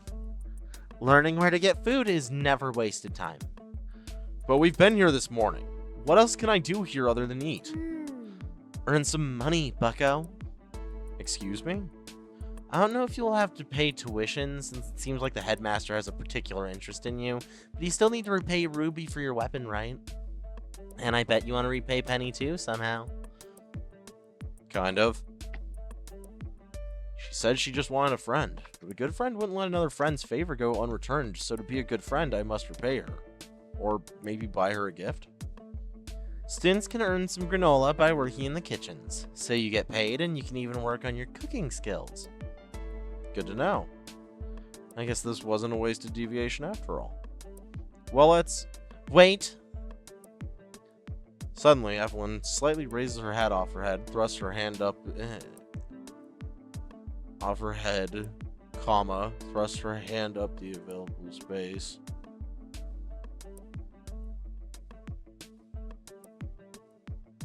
I think and instead of comma would Yeah. have made more sense. Slightly raises her hat off her head, comma, and thrusts her hand up the available space. Or just and, no comma. Either or will work. Pay her off by loading her dresser. Ayo. Yeah, buy her all of the specially designed clothing. After a few seconds of rummaging, she presents me with a small plastic card, not bigger than my thumb's fingernail. What's this? It's a digital wallet. You'll need somewhere to stash your money now. I hope to dear God she didn't just find this lying around.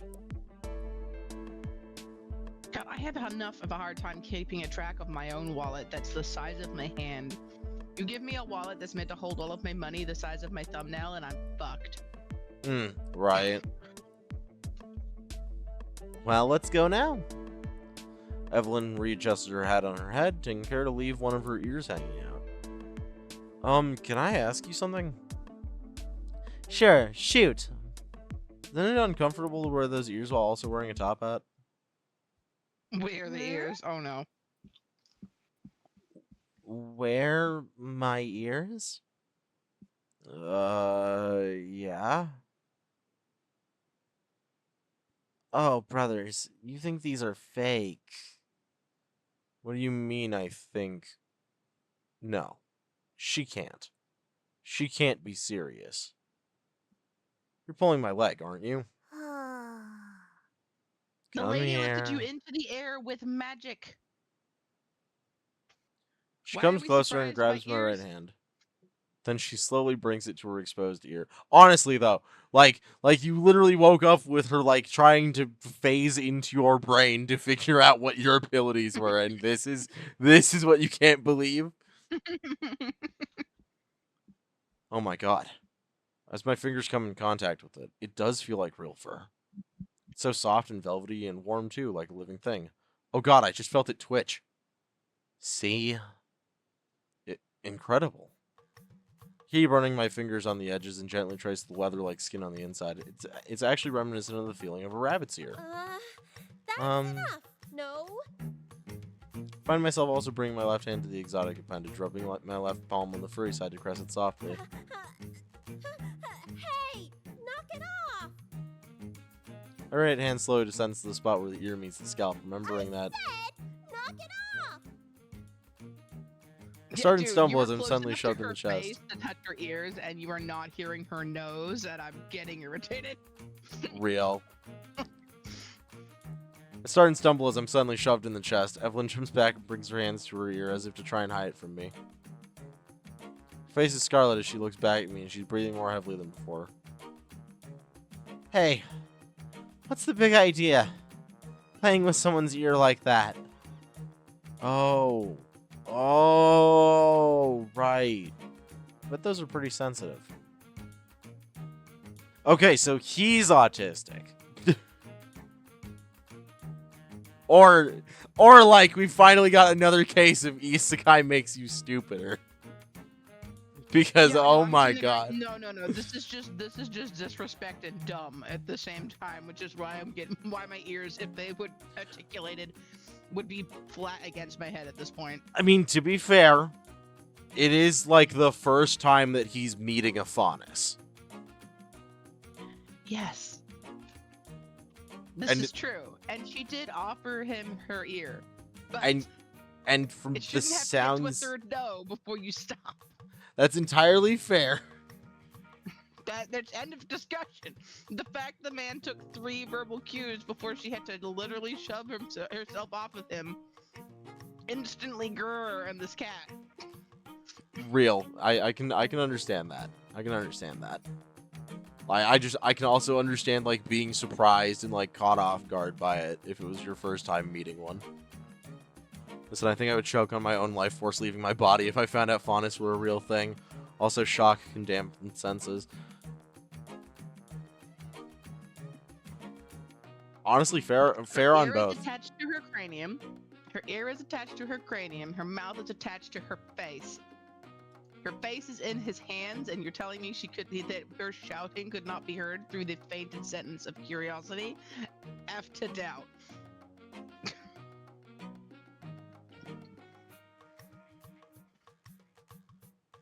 I mean, to be fair, there are some times when we're like hanging out playing games and you're talking directly in my ear and my brain is just not processing stuff. And so I have to go like, what was that? I literally couldn't hear you even though you were like actively screaming that in my ear. Also, are you still alive? Me? Yeah, no, I'm still alive. No, because usually it happens when we're playing games. Oh. Uh-huh. Sorry, I got carried away by the novelty and the softness and...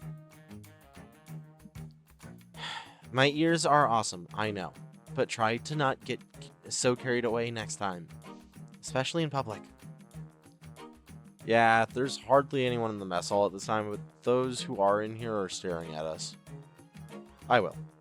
Sorry. Good. Let's go then. Hey, what the hell did she mean by next time? Yes, it's definitely one of those visual novels.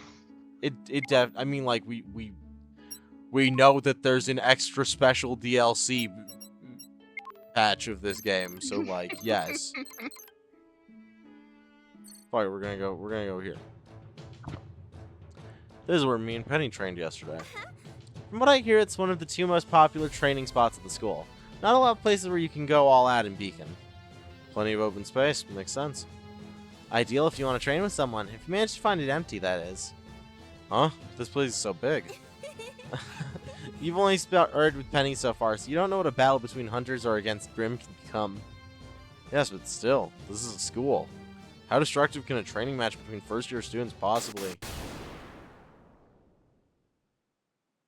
be? Turn around towards the source of the noise. 2 students, both girls. One has a wild mane of long blonde hair. Fuck yeah! Let's go, Yang! Yang Xiao Long time! One has a wild mane of long blonde hair and wears gauntlets from which eject explosive projectiles. The other has red hair of similar length tied in a high ponytail and wields a shield and spear like they're made out of cardboard. Oh, fuck. What was her name?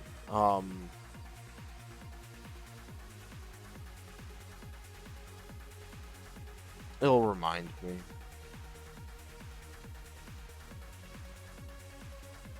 It's a fun fact about bunny ears. Yes. It's not Moving around the exclusive to bunnies, John. amphitheater in what can only be defined as a waltz of violence and don't seem that aware of their surroundings unless it can give them a strategic advantage. Exit left. Right behind you. Yeah, let's not get caught in the crossfire of that. Pyra. Okay, cool. Neato! Here's the classroom. You're going to be spending a lot of time in here. Considering I know next to nothing about Remnant, that's a safe assumption. What do you mean you know nothing about Remnant? Crap. Forgot that we hadn't told Evelyn about my situation yet. Then again, since we're going to have to be teammates...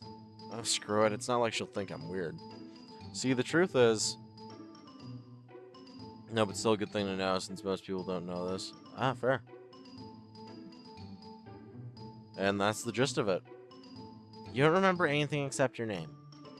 And enough to function as a normal member of society, but nothing about Remnant. Huh? Why is she staring at me so intensely? Evelyn? It's nothing. Anyway, you should probably try and not skip any lessons if your brain's that empty. Hey, it's Wow. not empty, it's just ill-informed. Still, fighting's the main skill of a hunter, but without learning about the job in Remnant, you're gonna have a lot of trouble in the field. Or in social interactions. Imagine the level of conversation you can hold with someone who doesn't even know what the hell you're talking about. For example, yesterday Penny couldn't finish telling me about the Grim. I see. Well, we want Evelyn Sensei to teach you about it? Please. Grim are pretty much the natural enemy of humanity. Remnant doesn't have a lot of recorded history, but it seems like as long as humans have existed, so have the Grim. They have a few distinguishable traits. 1, they're made of shadows with red eyes and a bone mask. 2, they only attack humans unless provoked. 3, they literally don't have a soul. So they can't use aura. Yup. So far, there's never been a record of something non-living or artificial generating aura. They're still extremely tough customers, though. Hence why hunters need to be the toughest mofos alive. Is that so? I laugh nervously, not exactly feeling confident. Come on, have some faith in yourself. I bet that in a few weeks you're going to be kicking ass with the best of them. Maybe in the first year. Well, let's go. Wait. Before that. Just like before, Evelyn starts rummaging in her hat without properly raising it off her head. When she pulls it out again, she's handing me an electronic device, identical to the ones I've seen people use in Vale and Beacon. This is a scroll. I think it'll be a big help to keep track of all this new stuff. You can even call it an encyclopedia with a click. Is this your scroll? Nah, I got mine in my pocket. This is a spare one I, found. Do you always carry around spare scrolls in your top hat? Nope, so count yourself lucky. If you ever need to access your notes, you just have to tap the icon in the upper right corner of the screen. Ah, I see. This was a phone game. Makes sense. It does run off of Ren'Py. Fairly popular for mobile games.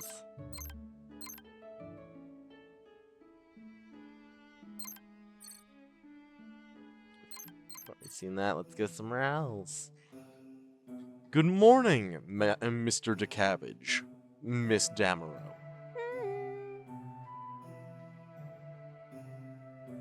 No, it's Damrod, not Damaro. Hey, headmaster.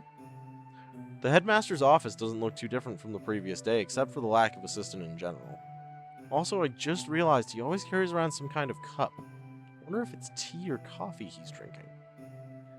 Anything I can do for you? Not right now, headmaster. Evelyn is showing me around the school. Want to become better acquainted with my teammate and stuff. That is a commendable idea. Especially considering that they'll probably be all that's between me and death or expulsion during the exam. And speaking of teammates, he actually only became mobile accessible in 3.5. Oh yeah, it's just because of the mention of tap. Headmaster, is there going to be a 4th person joining us? Our apartment has 4 beds. Speaking of which, I can actually just tap. This is a tap activated game. I can use the touchscreen. Fucking Cute. right back at you. Look at who's talking. Yes. hopefully before the exam. Sadly, certain circumstances have come up. She'll join the three of you on the day of the exam. She?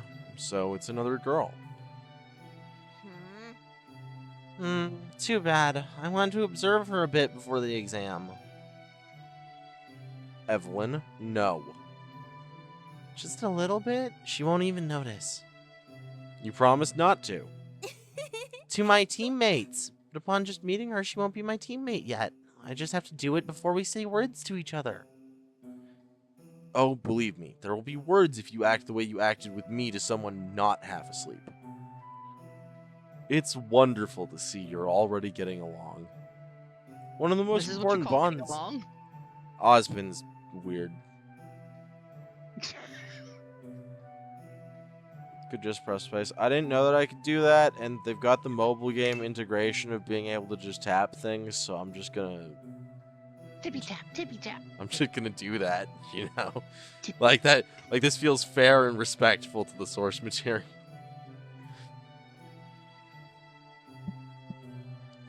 One of the most important bonds you'll make at Beacon is the one with your teammates. All hunters and huntresses remain tied to their teammates in one way or another after graduation. Huh? Told you we'd be stuck together a lot longer than just the exam. Hunters and huntresses are supposed to become paragons of strength, staunch pillars of support for Remnant, able to stand alone against the tides of darkness. But it's only when they come together that they can overcome the greatest adversities. I guess that goes double for simple students. Precisely. Naturally. Thanks for the pep talk, Headmaster. Come on, David. We've got a lot more school to see. If you ever need advice, my door is always open. They don't call me the headmaster for nothing. Sorry, what? Thank you, headmaster. I just realized he expects me to become a hunter, doesn't he? Yeah. He expects you to do classwork while you're in a school, which would, in theory, train you to be a hunter. Yes, that's how that would go. I love how Homeboy got enrolled in here and everything. It was just like, wow, this is so cool. I can't believe I'm in a school. And then he took like 5 seconds to think about that. And he's just over here like, wait, they expect me to do the thing this school is known for. Oh, jeez. Oh, fuck. Right. Like, immediate breakdown of fucking any kind of self-confidence. His smile, confidence, Exactly. self-worth, gone.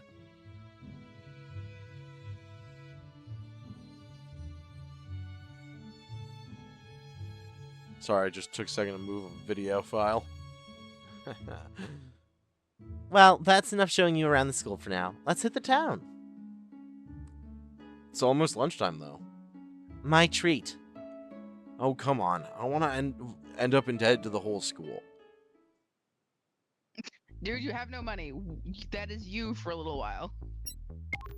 Yeah, you have no money, no meaningful connections, and all of one friend and one would-be assaulter. I don't know if would be classed as the term here. I feel like that bad scene was practically there, if not just there, depending on the type of person and their sensibilities.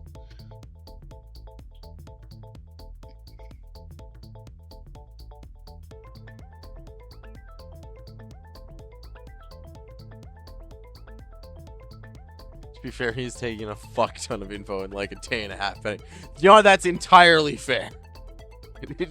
Entirely fair. I'll give him that one.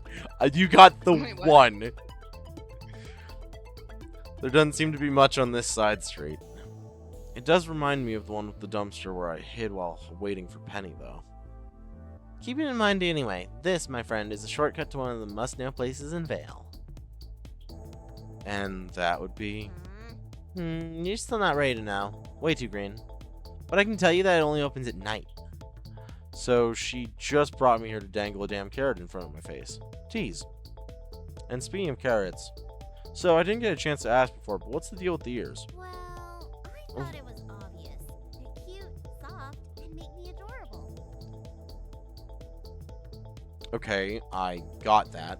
What I mean is, why do you have them? Because I'm a faunus. Duh.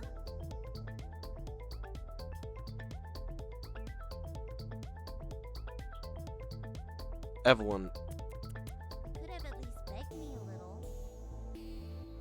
why does she want me to beg her all of a sudden? Faunus are just like humans, except they have some animal-related traits. Some have ears, some have claws, some have tails.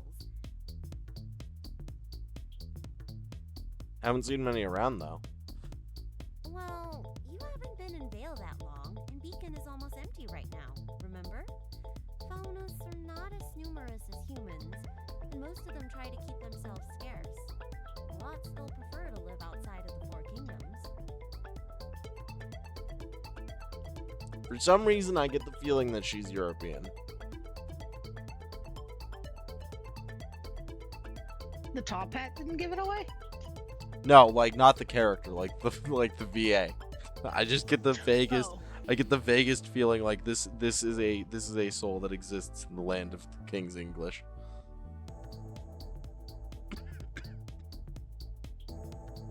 I don't know. It's a vibe.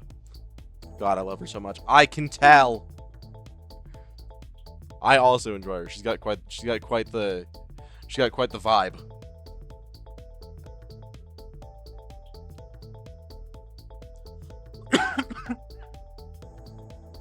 Although I will say she is a little bit tropey, admittedly. That's not a bad thing. Tropes exist for a reason. In the middle of Grim Country. Why is that? Racial tensions. Just try this on for size. The last big international incident happened when they tried to put all Fauni on a fish-shaped island. Out of sight, out of mind, huh? Fish shape is very specific. That you're actually serious. Yep. The island is called Menagerie too. It was supposed to be a gift after the Great War, but not everyone fell for it. To be fair, Ooh, this it feels is unfortunately almost topical. completely integrated nowadays, but that's not the norm. Yikes. And then there's the whole thing with the Schnee Company. Ah, yes, Weiss's family. That's a dick move if I've ever heard of one. But why? I mean, are faunus dangerous or something? No more than humans nowadays. When it was all rocks and loincloths, we might have had a slight advantage, but Then why? Based on how she says faunus, she sounds Southern American. By the way, this was the racist Australia I mentioned. That's just Australia, mate. long story. And we have a tour to get back This to. is a joke. Make a note For on your for script. legal reasons, this is a joke. Australians, please. I only have 2 kneecaps. Don't Okay, worry, actually, correction. I only have like genuinely don't 1.5 care. kneecaps.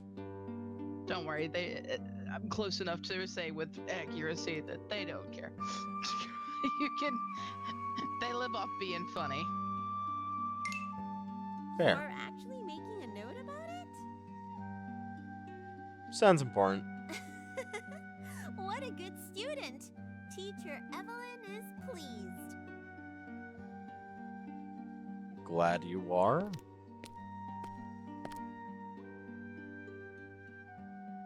Oh, hey, it's Blake.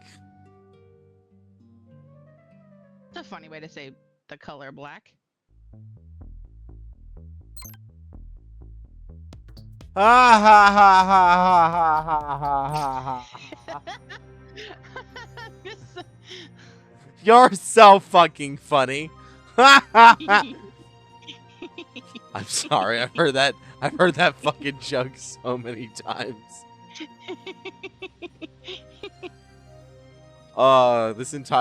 I'm not gonna lie, the fact that this entire fucking like show is like the base premise of the first team is all just fucking color pun that also matches up with the main Right. character's name.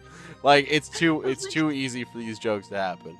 But like at least with convention. like at least with Yang and Weiss and like Ruby, it's all like kind of just like close, you know, like it's close to knowing what the fuck their colors are. But with Blake, it really is just like, understandable. Our Australia's convict menagerie. Oh wait, is that your lump of land? Is it, John? Is that the lump of land you live on? No, the lump of land that John lives on is Texas. He said it earlier on in the stream, so I'm allowed to throw. So I'm allowed to throw that out there. They did mention that, didn't they? That's how you can tell the stuff that like sticks in my brain versus the stuff that doesn't. If you're studying to become a hunter, this is one place you've got to know your way to. After a brief walk through Vale, Evelyn has brought me to a shop with various arrays of differently colored and sized crystals in its window display. Some are as big as my fist, some are as small as my thumb, others in the shape of bullets. From dusk till dawn. Vale's oldest dust shop, and the only one that was allowed to keep its name after a Schnee merger. Currently finishing renovations. Dust. Ruby mentioned it yesterday while we were talking about weapons, but what's a Schnee? That's 2 questions. What do you want me to talk about first? It's a thing that all people need. I want to know about. Okay, so I'll do the reading for him, but for the time being, while Penny's gone, can you take over on reading for the bunny? Sure, I can do that.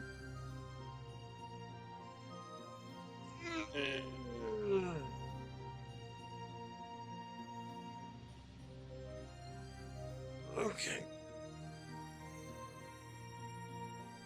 Tell me what a Schnee is, please. Well, I mentioned a merger. What do you think that is? A merger is when 2 businesses become one, right? So it's not a Schnee, but the Schnee company? Biggest dust traders in all of Atlas, and one of the most powerful organizations in Remnant. They own close to 75% of all operations concerning dust in Remnant.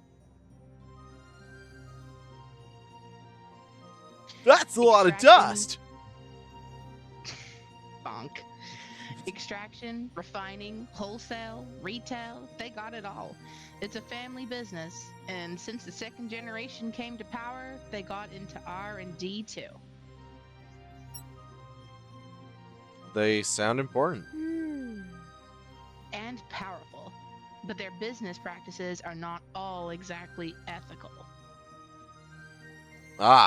Well, that's not surprising. There is no such thing as ethical consumption underneath capitalism, Evelyn. Typical. Power corrupts and money is very powerful. So I guess it's better to not cross them.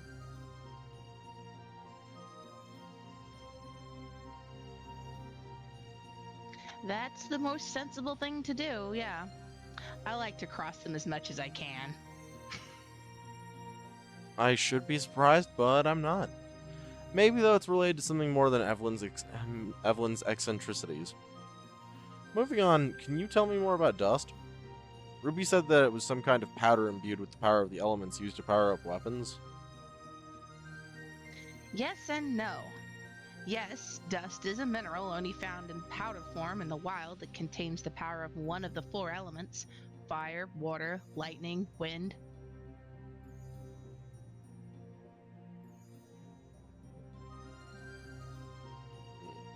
But it's not just used to power weapons. Most of Remnant's technology is based on dust, in one way or the other. The most common way is to use it to fight. What? The most common way to use it... Oh, that's just a weird sentence, sorry. That broke my brain twice. The most common way to use it is to fight bullets and crystals. Why can I not say that sentence?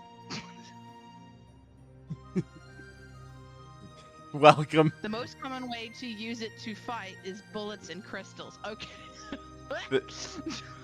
There we go. There we I go. got there.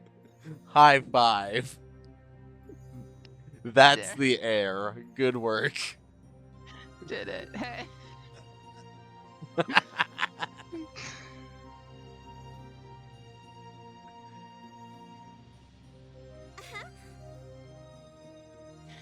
You can also imbue your clothes with dust, but that was more common in the olden days. That sounds very versatile and cool. And very important, hunters can do some pretty cool stuff with just aura and semblance, but it's how well you use those in dust both that sets you high above the rest. Understandable. And also gives normal people a fighting chance. Not everyone is a student at a combat academy, but almost anyone can learn how to fire a gun. Thanks for the information, Evelyn.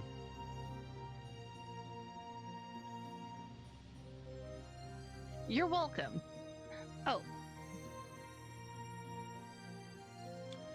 While we were talking, an old man has gone out of the shop and is now sticking a flyer to the side of the door. Once that's over and done with, he opens the door of the shop and steps back inside. Closer look reveals that it's an ad offering a part-time position at the shop. well, will you look at that? We found you another prospective job.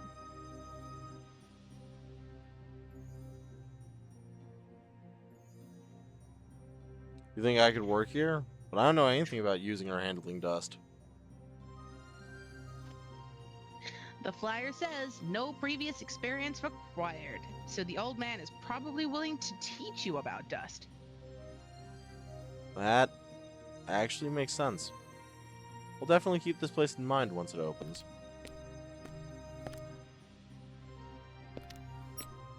Hey look, obligatory Weiss showing up.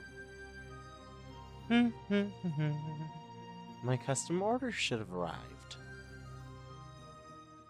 Also, wait a minute, wait a fuck. That's an inaccuracy right there. That's an inaccuracy right there, game. This doesn't seem to match up. I'm pretty sure she's supposed to get that scar on her eye after Beacon's gone. I'm pretty sure. I'm gonna fact check that.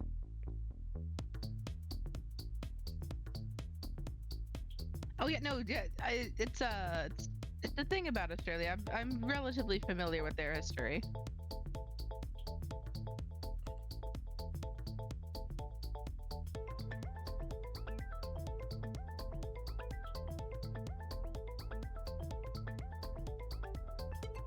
No, it's from her trailer. Ah, okay. That would make sense. I must have just barely noticed it when I was watching back in the day. Cause I could have sworn that it was that was later on. Cause yeah, wasn't she wearing a patch for like a while? Am I crazy? I think you might be thinking of Blake, who later on starts to wear a patch, if I remember correctly.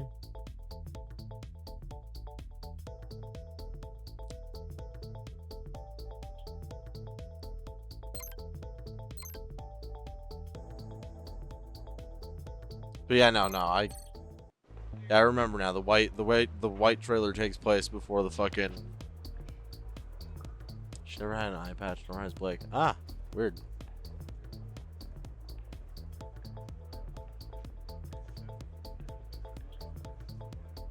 Anyway, you confirmed it. I looked it up and confirmed it. The fucking moving forward. This is okay. This is Main Street. It runs all the way from the north end to the south end of Vale City. There are a lot of shops. If you need to buy anything common or just want to grab a bite to eat, Main Street is the place for you. More specialized shops are scattered through the city instead. To find them, you need to know where to look. There's also Market Street, but right now it's closed because of renovations. Ugh. Probably redoing the pavement and substituting broken glass. I'm so sorry. Still, Main Street is the best place for small shopping and to go on dates. If I ever find anyone wanting to go on one, sure. Oh, come on. You're not that socially awkward. I could be. Maybe I just forgot. Well, so far you're not giving me that vibe. And you're attractive enough. Are you always this blunt? Nah, just when it can mess with people's heads. Consider me messed with.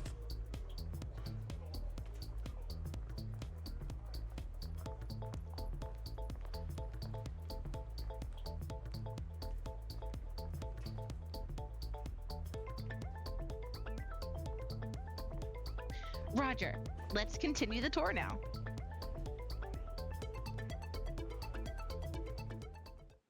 Wait, my name's David, though.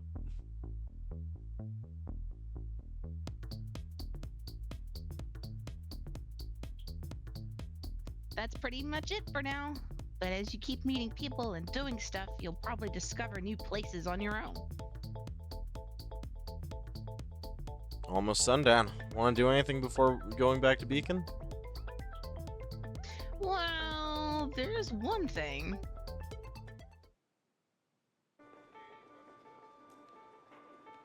What did you say the name of this flavor was? Neapolitan, a delicious patchwork of strawberry, vanilla, and chocolate for the price of one flavor. Lick.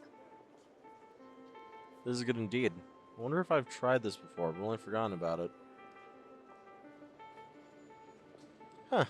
I just had a fun thought. What is it? Lick. If I already tried this but forgotten about it, I'm the only person alive who experienced eating Neapolitan ice cream for the first time twice. So unfair. Also, you're already able to joke about it after 2 days? Lick. By the way, if you ask me for rats for girls, I advise Yang and a rather sexy mute. I'm almost positive I know who that second one is. Nice. Guess Penny finding me right off the bat told the shock. And you've been kind of helpful too. Only kind of? Lick. Okay, maybe a little more. Damn right. Lick. Speaking of Penny, I wonder where she is. She's probably helping Ruby with your weapon. Lick. Alright, I wonder how that's going. Dang it. I can't believe I stayed up all night and day working on this, but the ideas just kept coming and coming and coming. Thank God I settled on one design when Penny came by to ask me about the materials.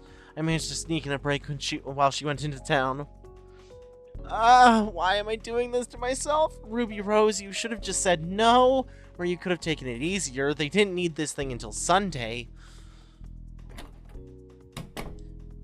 Whew. Hey, Ruby. Still working on that thing? Hey, Yang. Yes, I am. Like a moron. I'm almost done, though. Our little pushover. Is it at least a good one? Of course it's a good one. I'm me, remember? And you're severely sleep deprived. You sure this thing isn't going to blow up in some poor guy's face? Of course not. Well, 90% no. I see. What? Yang, let me down. Only on your bed, you damn whiz kid. Get some rest and then finish working on that weapon, okay? For the sake of both the user and keeping your record clean of accidental manslaughter. Accidental manslaughter. That's Well, fun. look at That's Miss... note. Yeah, right. Accidental manslaughter. Well, look at Miss Property Damage preaching. That's different. I was in total control of my mental faculties when I trashed that club. Ugh, stop being proud of criminal charges. When you stop being stubborn and get some sleep. Cheater, blackmailer. I bet Penny doesn't have to put up with this kind of stuff. People forcing her to be a responsible sleeper. Can we just acknowledge? Can we just acknowledge that that previous screen had bunk beds that were being supported on pillars of books? Yes. Yes, we can. This is so not safe. So you are positive you won't blow your cover or expose yourself? Uh-huh. Yes, sir. I can properly simulate sleep, and eating won't be a problem either, right? Ozpin is now convinced you have special needs because of health issues. Yes. Wonderful. I still think this is an unnecessary risk, Penny. Sir, I'm here to test myself as a fighter, but I think this is also a good occasion to test myself interrogation with people. Level of integration. Yeah, I don't know why my brain screwed that royally so much. Hang on. It's okay. It's okay. Doesn't help that the word scroll on this is so slow. I can't read ahead very well. Oh, I can adjust that. I mean, You made that a little faster for me. That way I don't have to pause so long to like read the whole thing instead of attempting to read ahead while speaking. Not good for dyslexic brain. there we go. Let's go back to the game.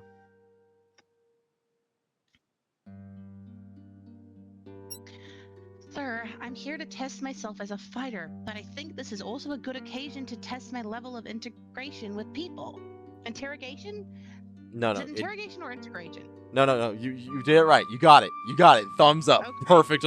Perfect on the first try. You definitely didn't fuck it up the first time. No, I definitely did. I'm giving you an out. The people watching the VODs aren't actually watching.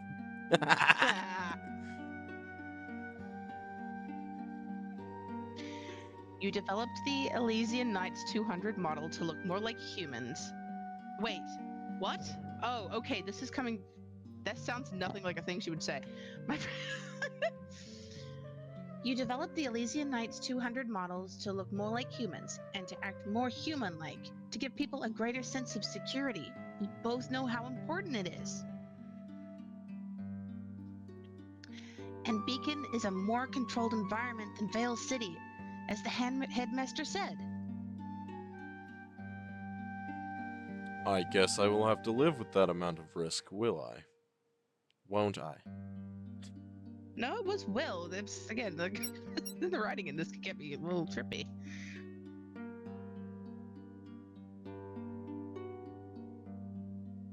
That's Penny's thought bubble, so I'm leaving that to you.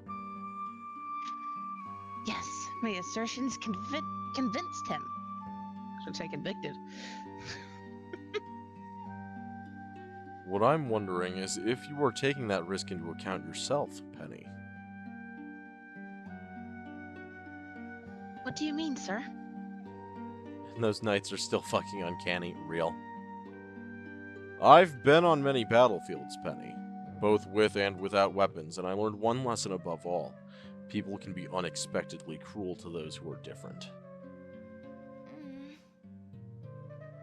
My files collaborate that, yes. Corroborate, actually. Corroborate? Yes. My files corroborate that, yes. We had a war because some of us wanted to suppress individuality, another because some thought those with animal traits as lower than even animals, unnatural.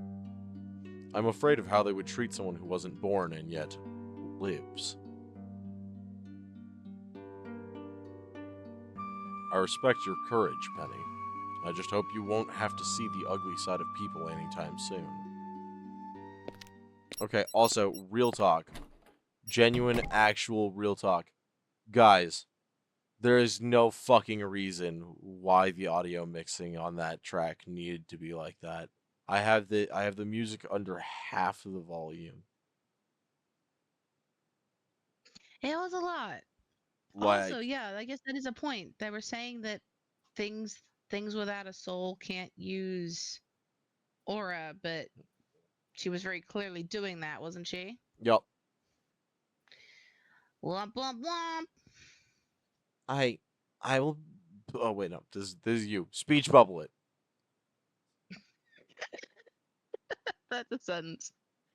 I will be careful. They will never find out. They won't.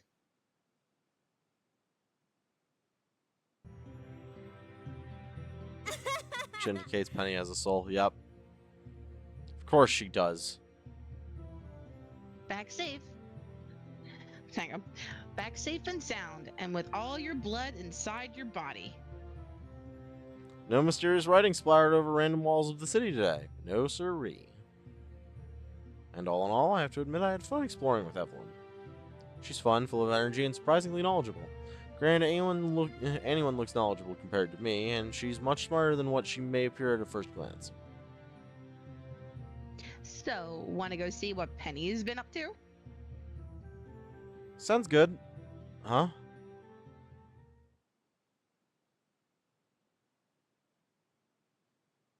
As I look towards the school, my sight falls upon a figure in a cloak standing in front of the main building's gate. She's petite and holding a briefcase in her hands. She raises her head as I lay my eyes on her. Then she flexes. My eyes widen as I see her rushing at breakneck speed in our direction. Evelyn, watch out! What?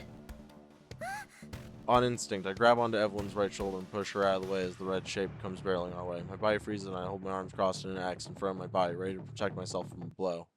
But the blow never comes.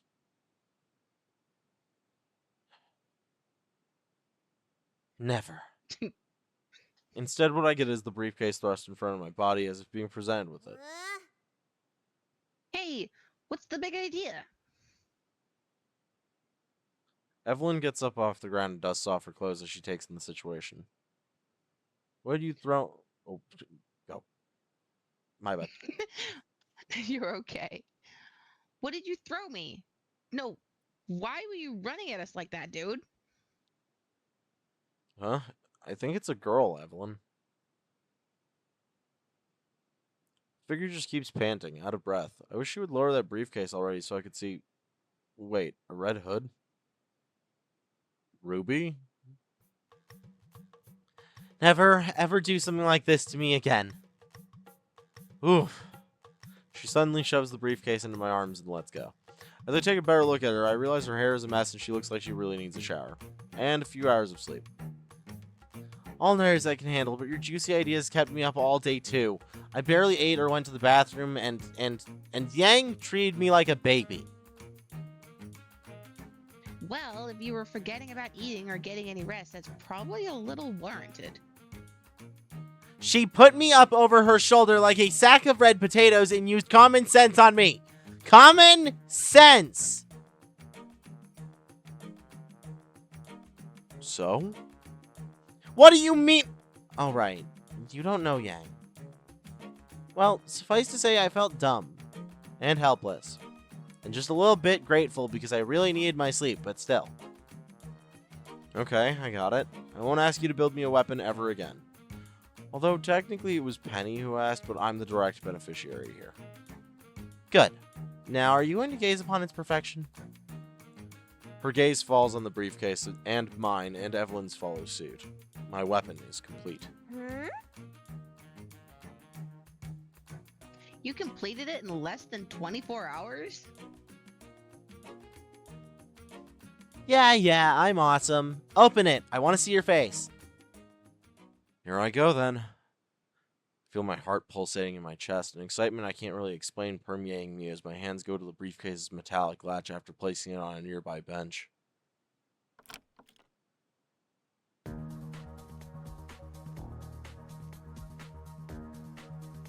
Once I pop open the latch, the briefcase opens easily, revealing its contents in the artificial light of the lampposts.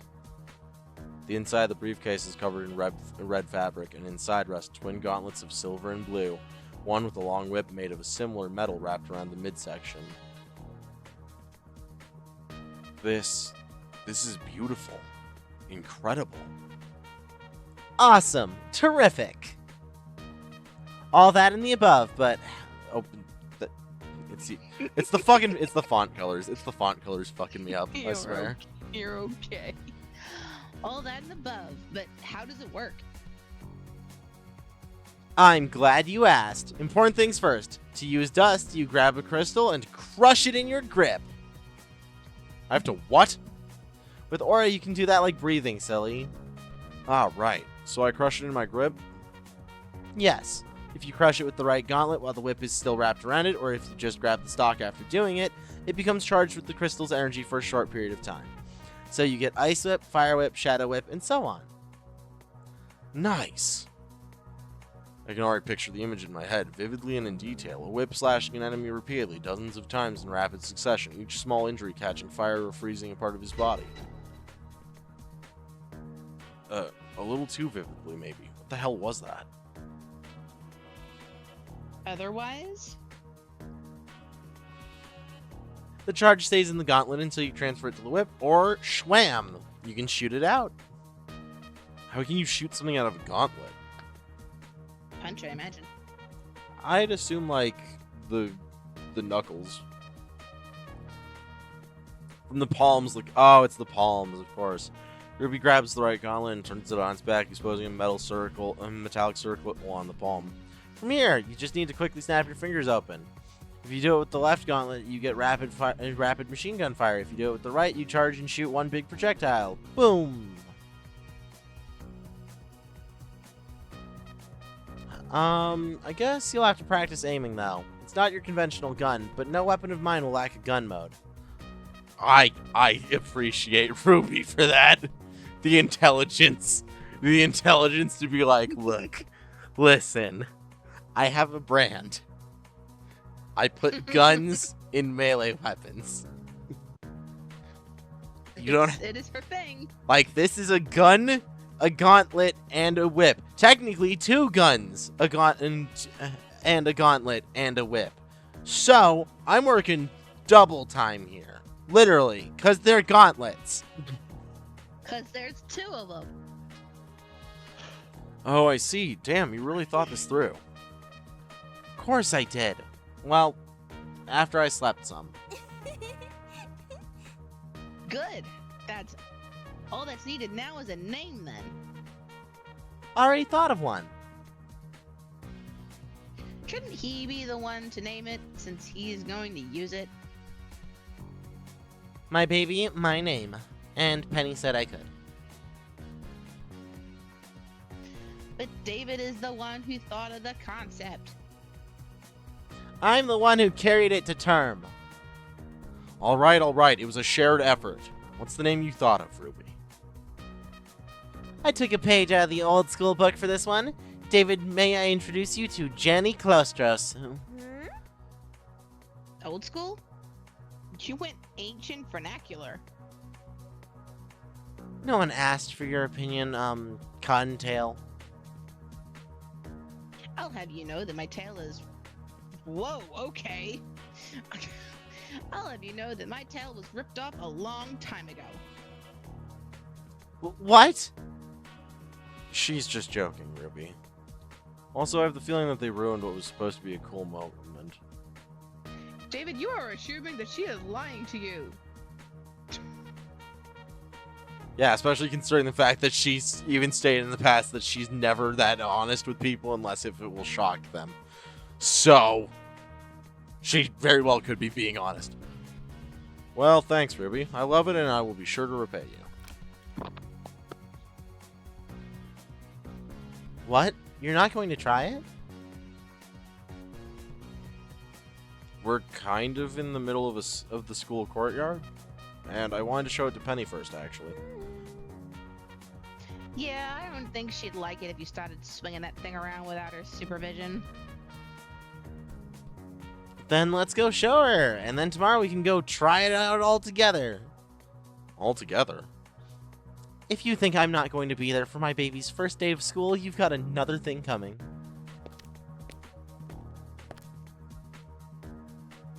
Well, and here I thought I was obsessed about stuff. Honestly, real.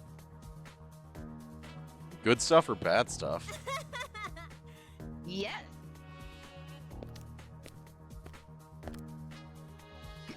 That wasn't an answer. Yes, it was.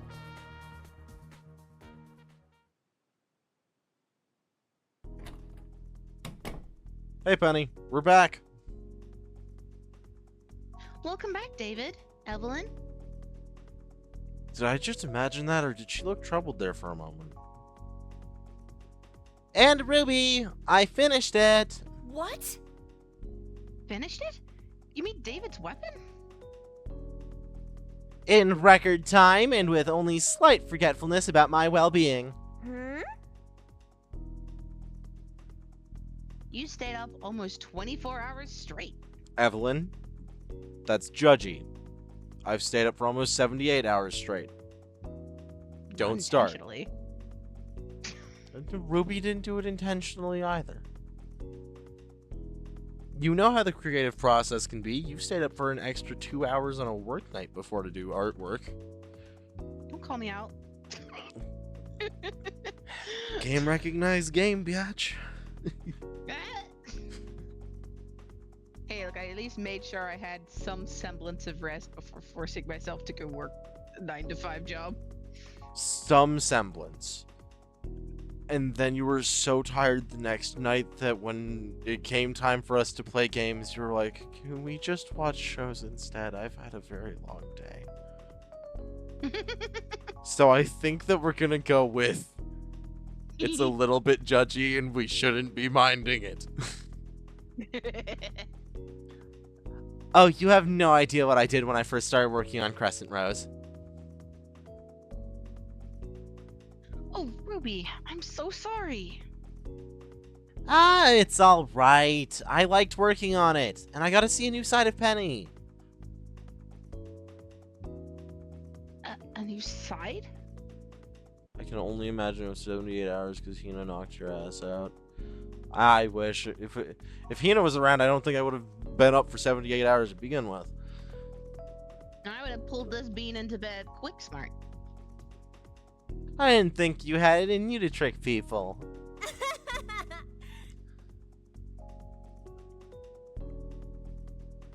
What? She tricked you? I know, right? I mean, I don't know Penny very, very, very well, but she doesn't give the impression of being shrewd, you know? I didn't imagine it then. There's something bothering Penny, and whatever it is, this current line of discussion is making her even more uncomfortable. Alright, David. Time to be a distraction. Ow! God, that hurt. Thank God my aura is already healing it, but damn it, this briefcase is heavier than it looks. Ow! Right on the foot? A little toe. Evelyn inhales sharply through her teeth as I say that. Well, it's not really the little toe to tell the truth, but it's certainly more distracting to say so. My hobbling as I sit on one of the beds is totally real, though. David, are you injured? It's nothing too bad. The pain's already fading, and Aura will take care of it, right? Jeez, you're so clumsy. You could have seriously hurt my baby, you know. I'm not clumsy, I was just distracted. Something dropped out of your grip while you were standing. That's beyond simple distraction.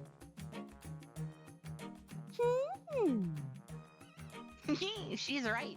One would think you did it on purpose, you know. I doubt even you could find a reason for anyone to do that. He's very good at bluffing. You know, how long was you up?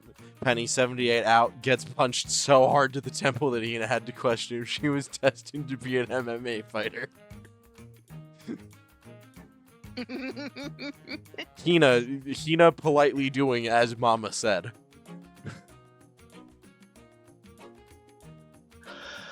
Oh, all this talk about sleep is actually making me sleepy, you know?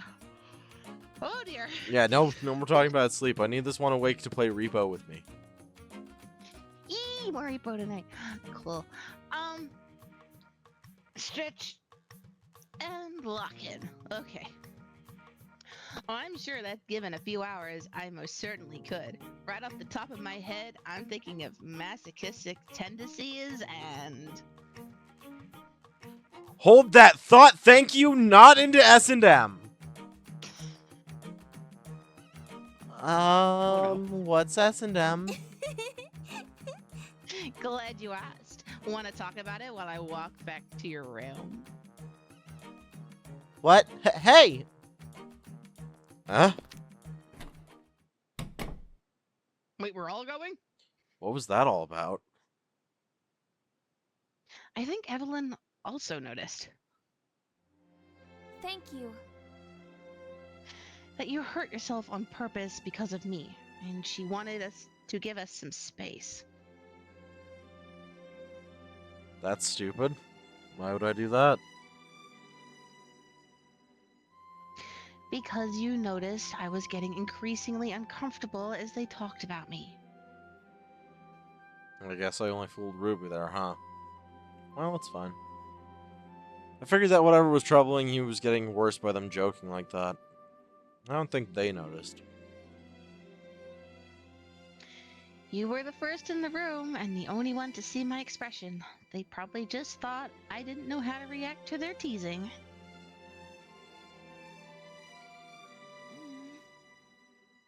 Which was only half truthful a statement, I guess. What's worrying you, Penny? Something happened while we were gone? She's staring at me very intensely, her right hand gripping softly on the fabric of her blouse. David, you're my friend, right? Yes, I'll always be. How can you make that kind of statement? We've only known each other for 2 days. Because I want to. You want to? Yes. That's... you can't. I can't be your friend? What? No, I mean, yes, you can be, but what if you discover something terrible about me? What if I do something bad? You plan to? No! There you have it. Do you really mean it? Oh, damn. She's so cute. Yes. You stuttered. Because it's kind of embarrassing saying these things out loud. You weren't embarrassed before. You weren't smiling before. I was more focused on getting you to do that than realizing,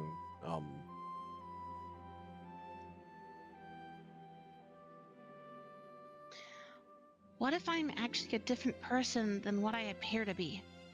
What if I'm a vastly different from any other person? then I guess we'll be different together. I'm not exactly normal myself. You're right. You are not. Just a great couple of weirdos. But seriously, Penny. I gather all my courage and look straight into those big emerald pools which threaten to swallow me up in their tenderness. You're literally my best friend right now. And while we may have known each other for so little, you've already done so much for me. There's really nothing short of a total betrayal that could make me not think of you as my friend anymore. Then let's make both. Then let's both make a promise. Did you laugh, cough? Yeah, I did. I'm I had a cough tickling the so back of my sorry. throat, and then you made me laugh. And now I feel like I got punched in the Look, fucking this is what throat. happens when you get the dyslexic to read live on camera, okay? You can't be mad at me. I'm trying. No, but you're allowed to be mad at me when I eventually trick you into fucking playing D&D on camera. Wait, what? Oh, nothing. Huh? A promise? She holds out her right hand, pinky stretched out. I promise to never betray you or your trust. I stared at her for only a brief instant before smiling and holding up my own right hand, Pinky going to grab at her own. And I promised to always be your friend.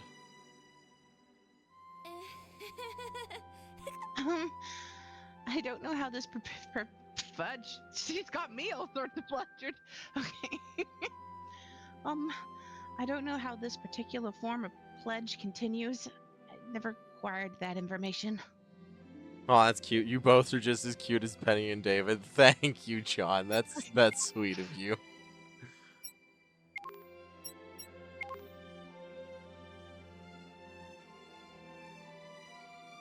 Who cares? I know you mean it. And I mean it too, Penny.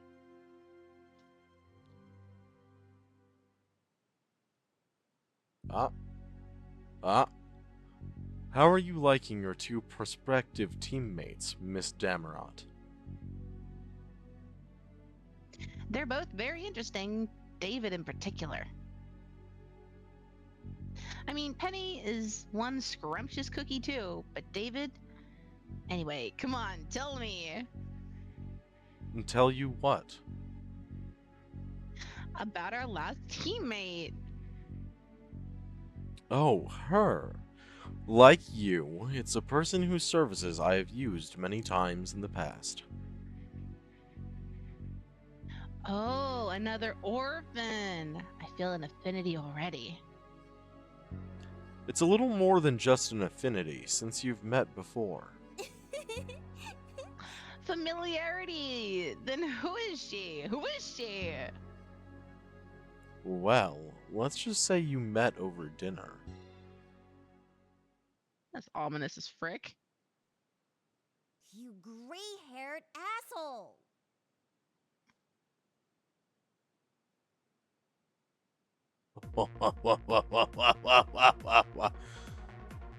Ruby. Yes. Anyone ever told you you kick ass? Not today. Well, you do. One day left before the exam, which we obviously spent experimenting with John. This thing is seriously cool, and considering the ease with which I took to using it, I must have used a whip before, in the life I don't remember. David, try this distance next. What I need some serious practice with, though, is Janny's gun mode. I already have a fire dust charge in the right gauntlet as I aim my fist in the direction the dummy Penny is positioned. The creases sparkle with restrained energy. With a snap of my fingers, I reveal my open palm. The inscribed symbol shines with stronger red light for a split second before the single energy volley leaves it, shoots forward. It makes short work of the dust particles around the point of impact. Oh, the dummy is actually slightly singed this time. Yay me.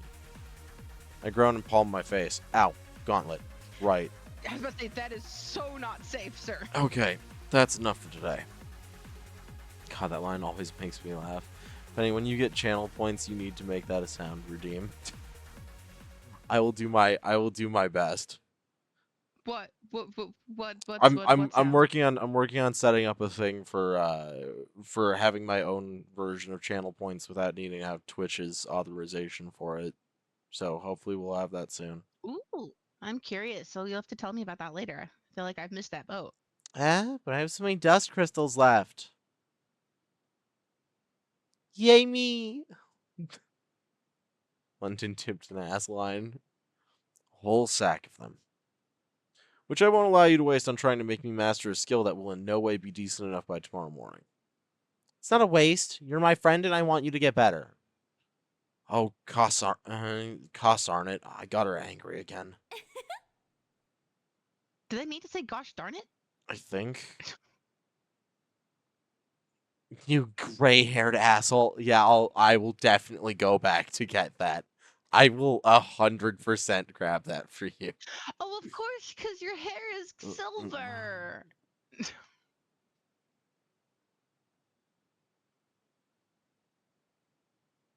I actually didn't think about that. That's fucking brilliant. Yeah, so the chat can call you an asshole. I love it. Yeah. It's perfect. It's exactly what I need.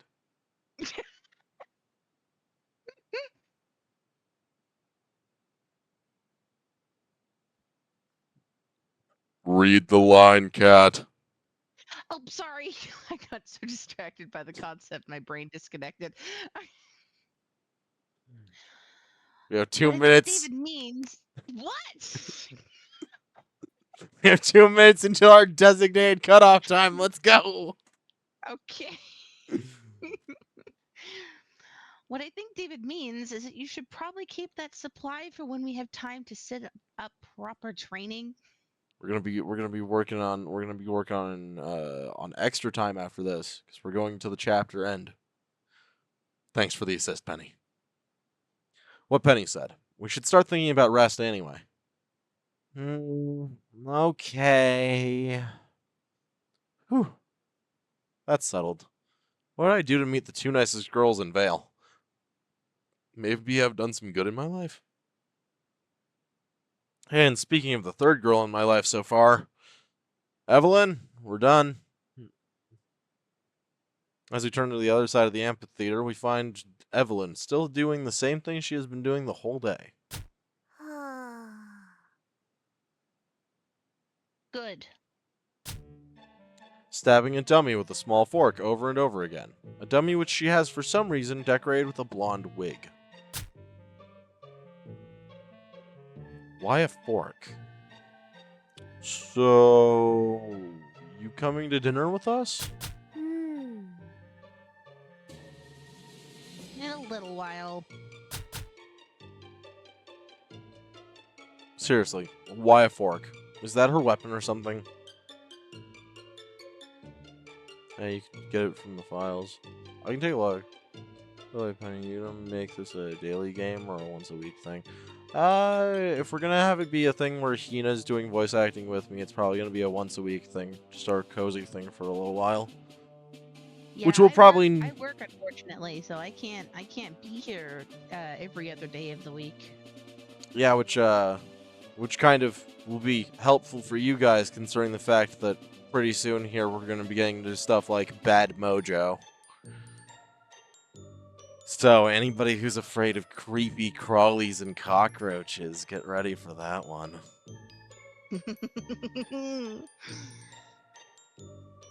Evelyn, are your weapons cutlery by any chance? Nope. Then I'm stumped. Or better yet, if she's not training, I really don't want to know what or who she's stabbing in her mind. And why with a fork. Okay, then. See you later. Yep. I'm stepping back very slowly as I grab the equally confused Penny and Ruby. I hope whatever funk she's in doesn't extend to things other than the dummy.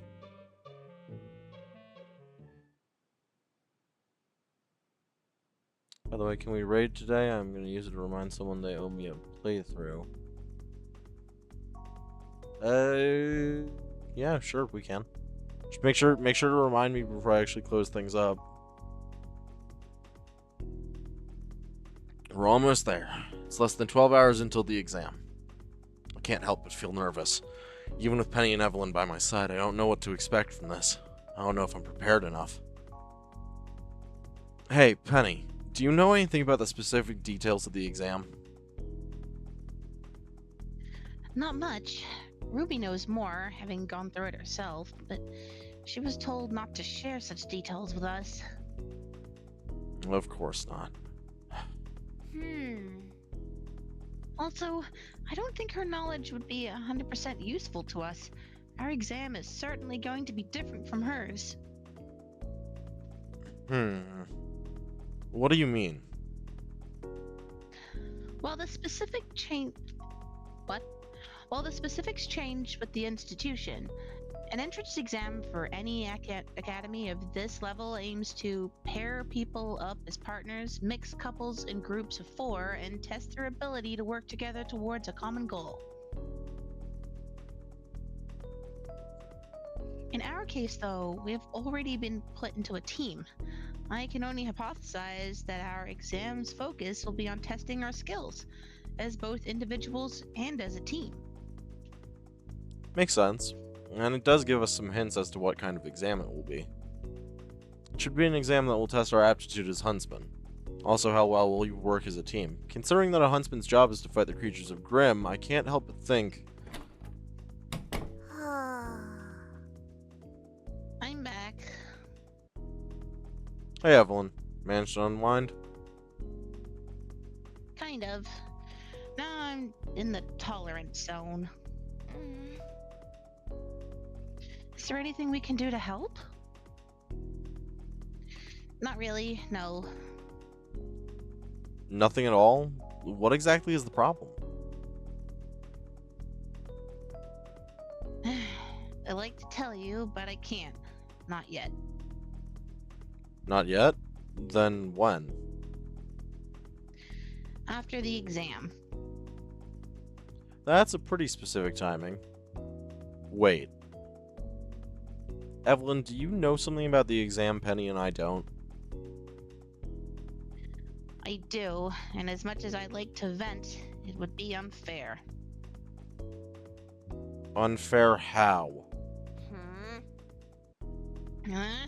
I can't tell you. Can we please change the subject? I don't really want to not talk about it.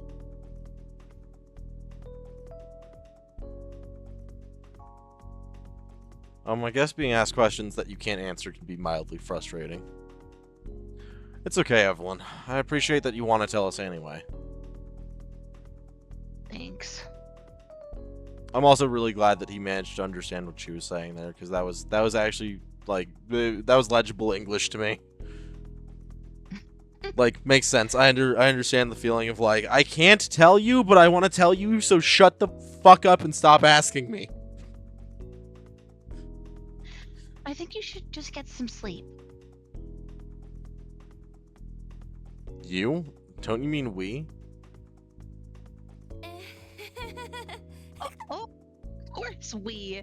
To be completely functional as carbon-based biological beings, we should all go into rest mode. You should really take something for those hiccups. If it is something medical, is it just me or does she actually start hiccuping whenever she's embarrassed or nervous?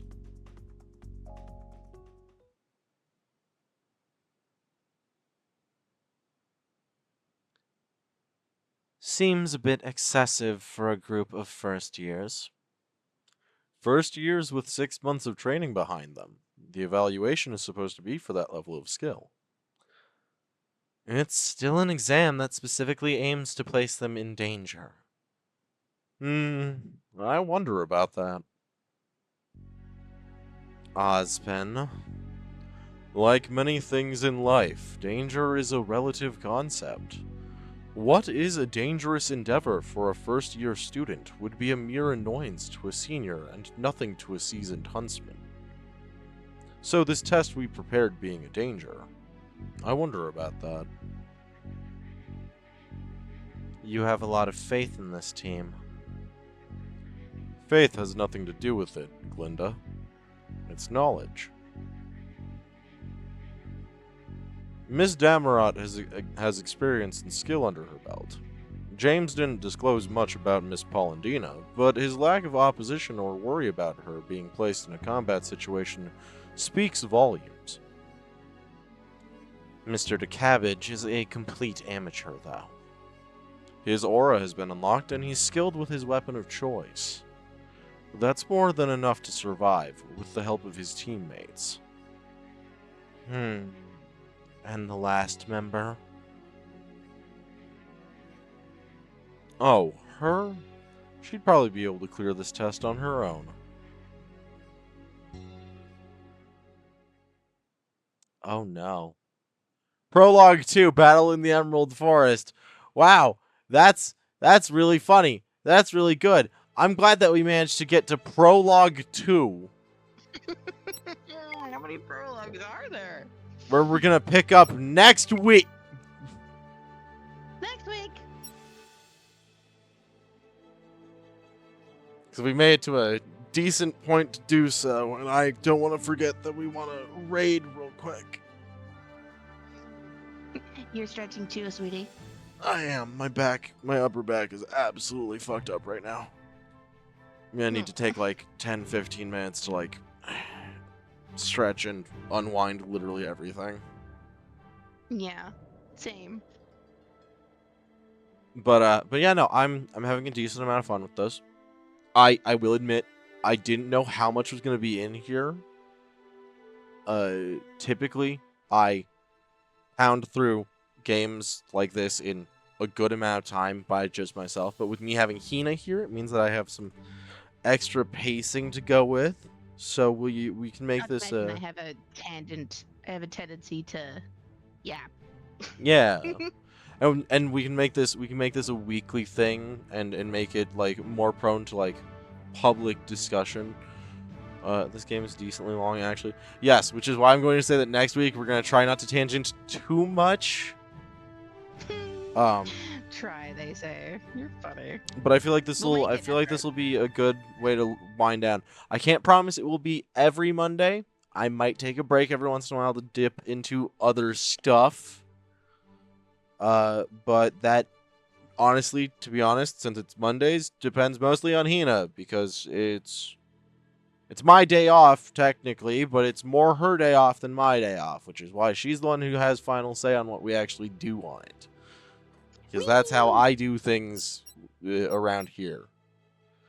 So, with There's no train. I am a boat. that said, I'm gonna go ahead and shut the game down because I've already made our save. And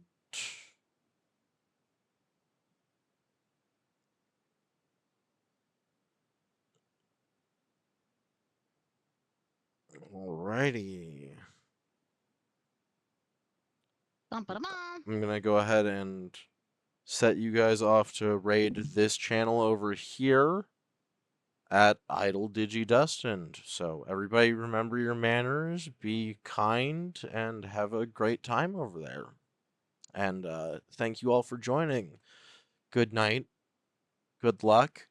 And if you wake up in a crater, honestly, just assume the worst. The fact that you woke up at all, you should be honestly a little grateful. Yeah, but still assume the worst.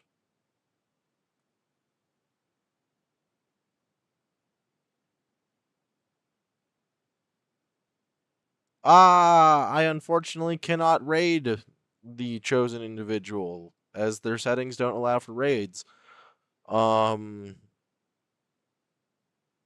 So instead, I'm going to raid you guys over to one of my favorite streamers, because I know that in her community, you guys will probably fit in really well and be able to like vibe out for a while.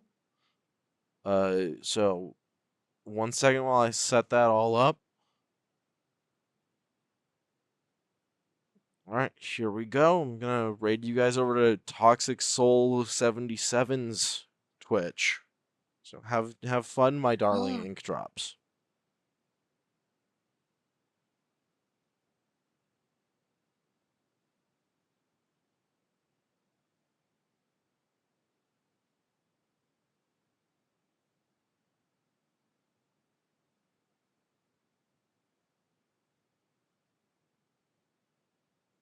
Fuck it, we'll leave it like that. There we go. All right, there we go.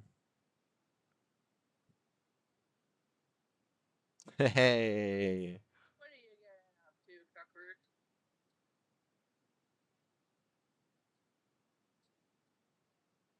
Shut you out real quick. What are you guys getting up to? Hello, Raiders. Shit. Hold on. I fucked up the command. So you... I know.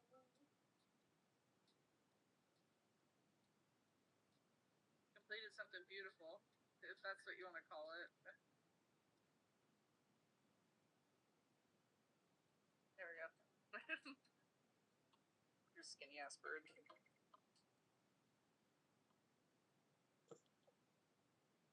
Yo, just got done with the stream for our PN and our planned raid wasn't available, so I knew my little ink drops would be comfy here. Oh, that's good.